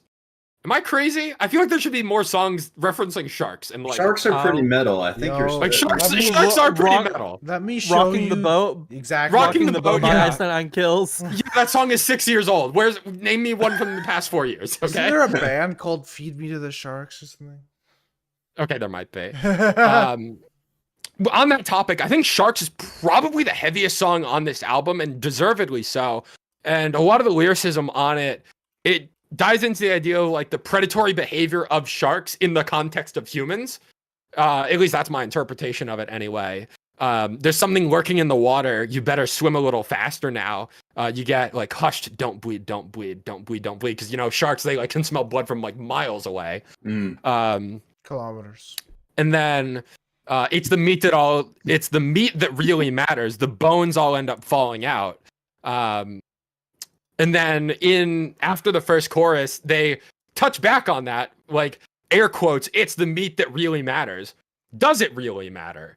I just think it's a really simple but creative songwriting that's going on. Not on just this song, but I feel like across all the songs that I have mentioned before this, it's very simple. It's surface level, yet there's something to piece together when you do dig just a little bit deeper. It's not complicated for the sake of speaking in metaphors. It's not simple just to try and reach the widest audience. It's simplicity for the sake of being concise while also still delivering a powerful message. And I feel like that's what this band nails across this entire album lyrically, on top of just honing in just immaculate instrumentation from front to back. And speaking of back, Automatic Sun, the closer to this album. Again, I was looking up the lyrics for it, and I had no idea what the hell is an automatic sun. Their interpretation of it is they think about people who just light up the room as soon as they walk in. Like you're at a party, someone walks in, and the energy is just lifted. And they think of them as an automatic sun. Of like, as soon as their presence is there, everything gets better. And the chorus of Automatic Sun is like, "Give me your automatic sun, give me your psychosomatic connection," or what, love, or something like that. I don't have it written down. But it's not only is Automatic Sun, it just sounds kind of badass, but it's everything that I've praised about this album so far is done the best on Automatic Sun. Incredible instrumentation, the bass, the drumming, the guitars, and then an incredible chorus. And then you close the album with like a double take of the chorus where you slow down all the instrumentation. And I have so much to say about this album that I love. And yeah, I feel like the best way for me to summarize all my thoughts about this album is that The Warning should be at the forefront of rock music, and I think they are. And I stand by this being one of my favorite pure rock albums that I have heard in the past 4, 5, 6 years.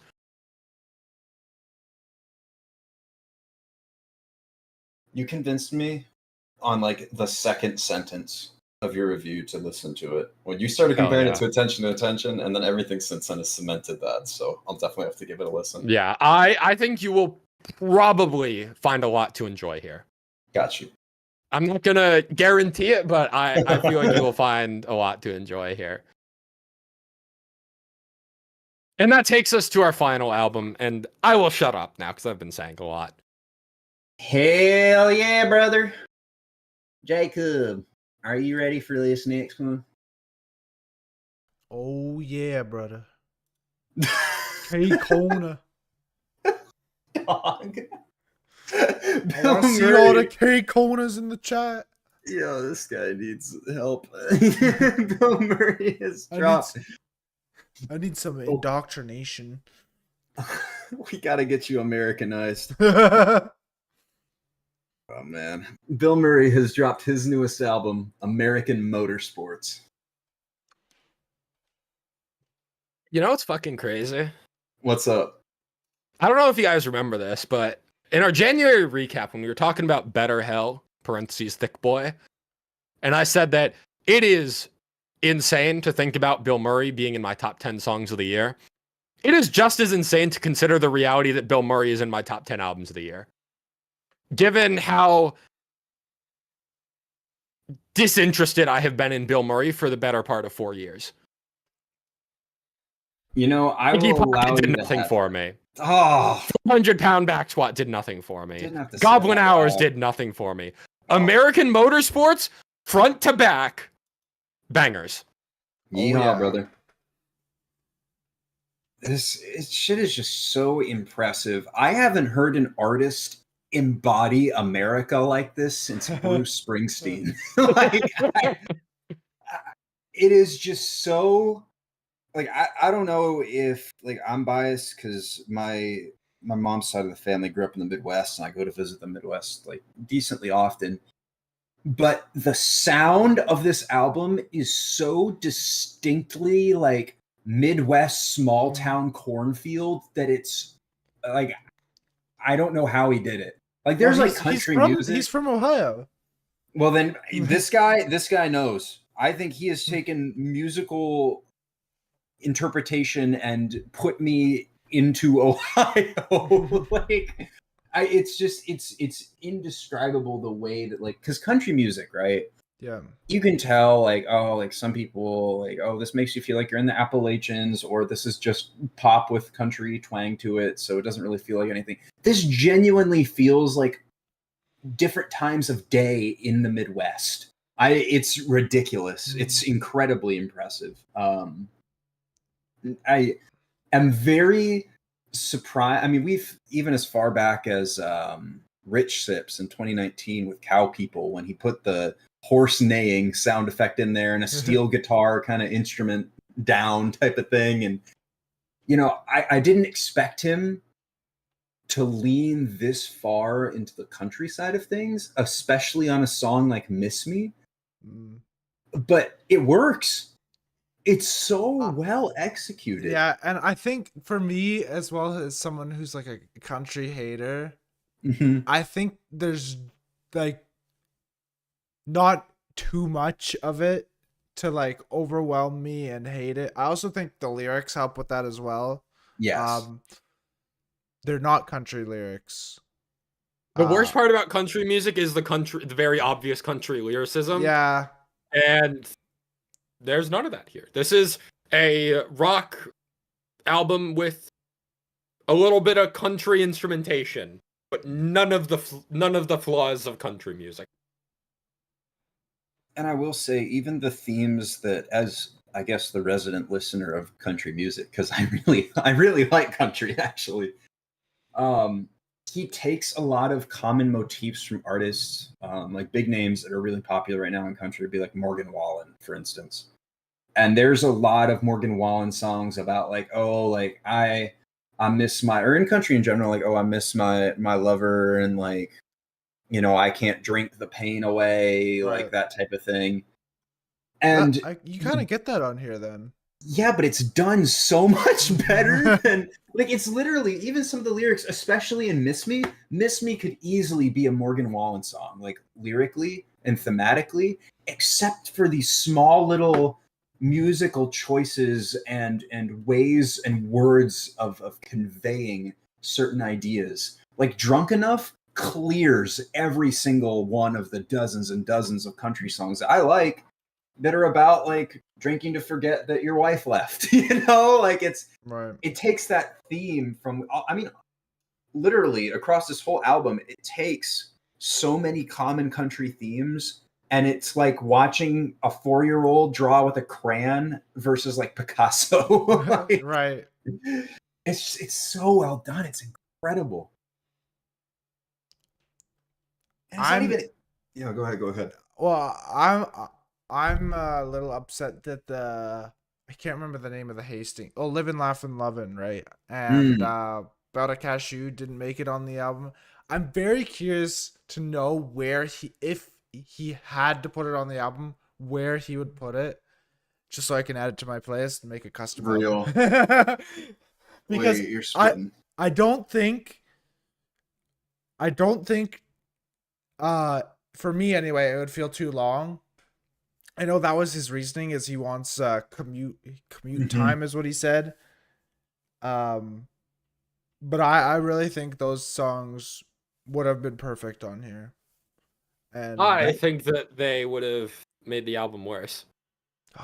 In what way though? Like in terms of quality of the song, or in making I just don't particularly like those songs.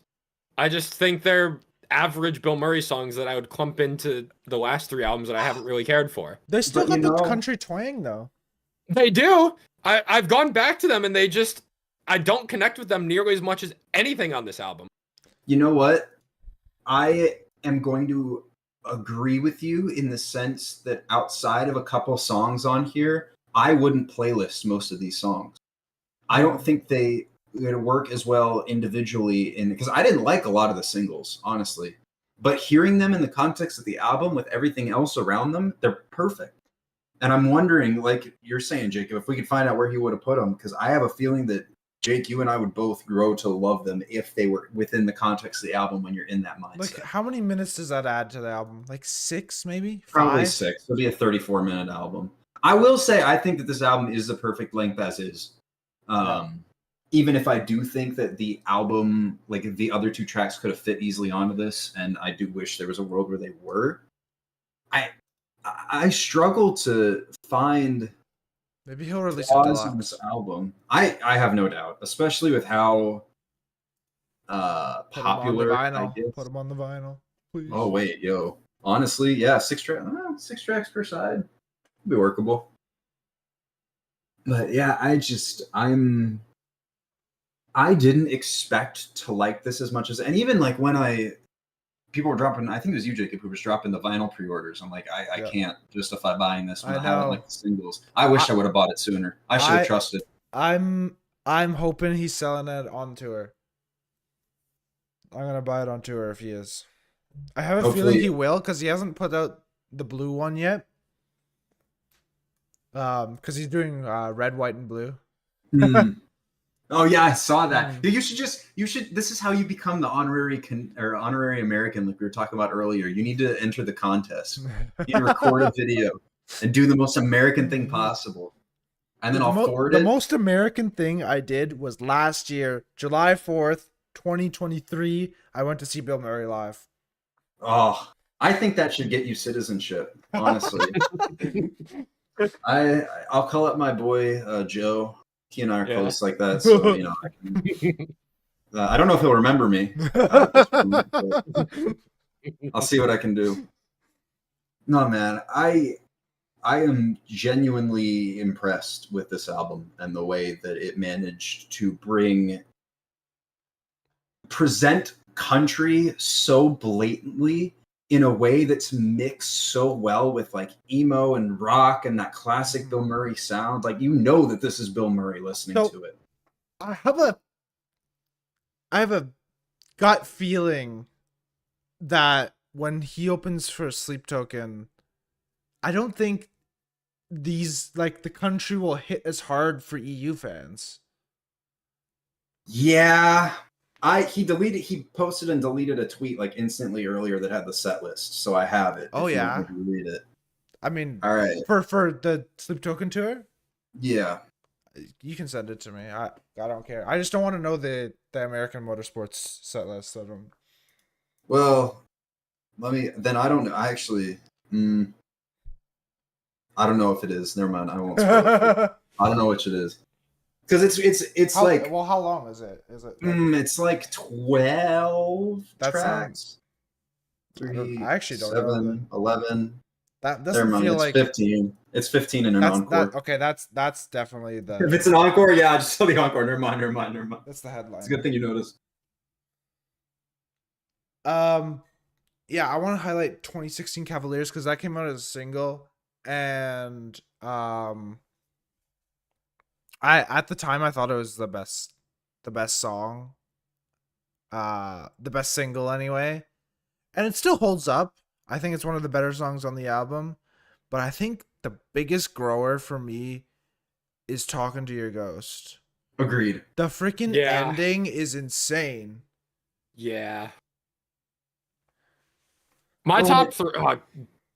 I just remember. I I, can't I was even looking make at the a top track three. list and I was like, oh, I have a clear top three. And then I saw All Gas again. And I'm like, fuck. Top four: Better Hell, Talking to Your Ghost, Empty Handed, All Gas. I will not take the disrespect to the two actual best songs on this album, which are Straight Through You, featuring Arizona, and Drunk Enough. Let me tell you, y'all, that guitar on Drunk Enough at the end, that like groovy shit once everything breaks down, that is the one and only Skylar Accord of Issues. And he fucking killed that shit. I haven't heard a groovier thing all year, I don't think. So than that. Derek, they released I feel Drunk the need Enough to and then expose myself and settle the score. You've good take Jake me too many times. Drunk Enough might be my least favorite song on the album. whoa. I'm gonna find you. So didn't he release it as You a know, single? I had to settle the score because you good take Jake me a few too many times this episode. Egregious take, Jake. He did, I think, and it was then- out for like an hour or something, and then Oh, really? deleted it. Yeah, 'Cause- so- people reacted to it. Yeah, I believe he remixed it. Oh, okay, Yeah. makes sense. Good, because it fucking slaps. Yeah, the tempo of this album too, like every song feels placed so well to just drive the album forward. It's such an easy in and out listen. I mean, I can't. This is definitively my favorite Bill Murray album, and also the first one Yeah. that I felt most comfortable about calling an album. Yeah. But yeah, this fucks. I didn't know that I needed. I mean, we talked before about I wish Bill Murray would lean in and explore the country side of things more. I didn't expect him to go all out like this, but by God, he made it work. I mean, this clears all of modern country as far as I'm concerned. Do you think he could like make another album like this, or is this niche done? Ooh, That's a good question. This might be a one and done. I feel like it could be, yeah. But he's kind of like found his sound now. Yeah. It's that's just the that he can't problem. release the same thing again. That's the problem. Yeah.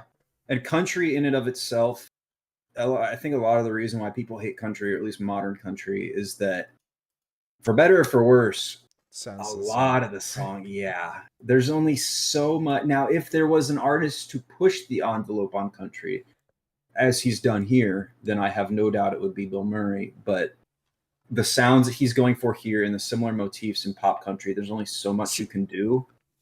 I actually think so. One of the things about a Cashew is it leans more into the heavy than we get on this album. Like, there's maybe like what is the song that goes the heaviest here? Maybe Empty Handed. I would say Empty Handed or All Gas. I feel like the genre bending got maybe a no, actually he does it pretty well. I mean, like within a song though, like yeah, I feel like Powder Cashew did that really well. Maybe that's why it's not on the album, because it's a little bit different from everything else on here. Yeah, there's only so much of that genre bending that you can do across the album to have it continue to feel authentic. Mm-hmm. So I think, maybe that is length aside. That might be the next. Took it out. And it might be the next challenge or step for him. Oh, absolutely. Yeah. Well, this album has proved that if there's anybody that can do it, it's him. I wouldn't be surprised if it's a one-off. In my non-musician take side of things, I think there's only so much you could do. He could maybe get one more album out of it, but knowing Bilmuri and all the creativity that he has shown over the past 5 years that we've been listening to him, there's nothing. Maybe I'm talking out of my ass here, but what country artist uses a saxophone? Oof, I can't think of one. Bill Murray. Bill Murray does. Fuck yeah, brother. Yeah, I was very pleased with this album. Before we wrap this one up, Justin, you've been really quiet. Yeah, brother, what's going on here? No, move on. Move on. You had Oh, Iggy Pocket no. in your album of the year list when it came out. Like this. Oh no. That's so sad. What was it? Was it the country or was it something else? Everything blended too much in itself, and before I knew it, the album was done, and nothing stood out for me. Unfortunately, That is one thing. A lot of it does sound a little bit similar, but it doesn't stay too long. Kind of like Knockworse in that way. I mean, I guess, but it's still I would rather. If you're not connecting with it, you're not connecting with it. Well, yeah, right. I'd rather a 15-track experience that I can enjoy and pick a couple songs from and still, have something memorable than have something I listen to, not be offended by it, but they could kind of ignore it after that point. And I feel like there's just not enough on this for me to grasp. As opposed to Aggie Pocket or Completely 400-pound bike squat. Yeah, there's definitely a lot less variation and experimentation on this album than his old ones. So It's kind of like he found a sound and then stuck with it. Yeah. Well, I mean, there's always been that Bill Murray sound, but this is the next level. Yeah. More power to him, but this just one was not for me. It's okay. I'll give it to you. You can walk free this time. I'm still mad at Jake. Jake, wrap us up. You once this recording stops, Jake. Yeah. Throwing hands. Oh man, what a month June was. It was a month. Indeed. July is going to be interesting. I feel like there's not as many albums slated for July and not a ton of super notable releases, but I could be wrong. That's good because I'm away most of July. How dare you? Countervice is dropping this week. We'll get to talking about it next month. Yeah. Sure will. Love the boys. But yeah, this was a very impactful June. There were Lots to talk about. There was a lot of stuff we couldn't quite get to this month. I know Sunsleep dropped a new single. Fox Cult dropped a new single as well, but I think we're saving that for the EP when that drops. And There's everything. a couple other songs that I was going to add, but I had already added 10. Yeah. And Amethystra from Fox Cult drops this month, so we'll be talking about that July recap. Yeah, I left out. Yours truly dropped a new song, Destroy Rebuild Until God Shows, Loveless. Hostile Array put out their best song in a long time this month as well. Fight the Fade's new song was also probably my favorite song of theirs in a hot minute. Coma Phase, if I could give one more recommendation. That band, we talked about their EP. They dropped a new single, Messing Around, that was pretty good. Yeah, there's a lot to talk about this month. Mm-hmm. And we certainly tried our best to do it all in one setting. But with all that being said, be sure to follow us on social media at Hivemind Radio _ on Instagram and Twitter. Subscribe to our YouTube channel. We do these recaps live on YouTube around the first week of every month, usually. If you subscribe, you will get the streams in your subscription feed so you know when we are live and you can hang out and chat with us. Be sure to follow us on Spotify, Hivemind Radio Recap Podcast, and all the other podcast platforms if you don't use Spotify as well. That's going to do it for our June recap, and we are moving into the second half of the year now. What left does 2024 have in the tank? Time will tell. And we'll be there to Open discuss Awaken it I all. Am album. Grr. Yeah. That's all. We will see you all next month. Bye. See- See ya.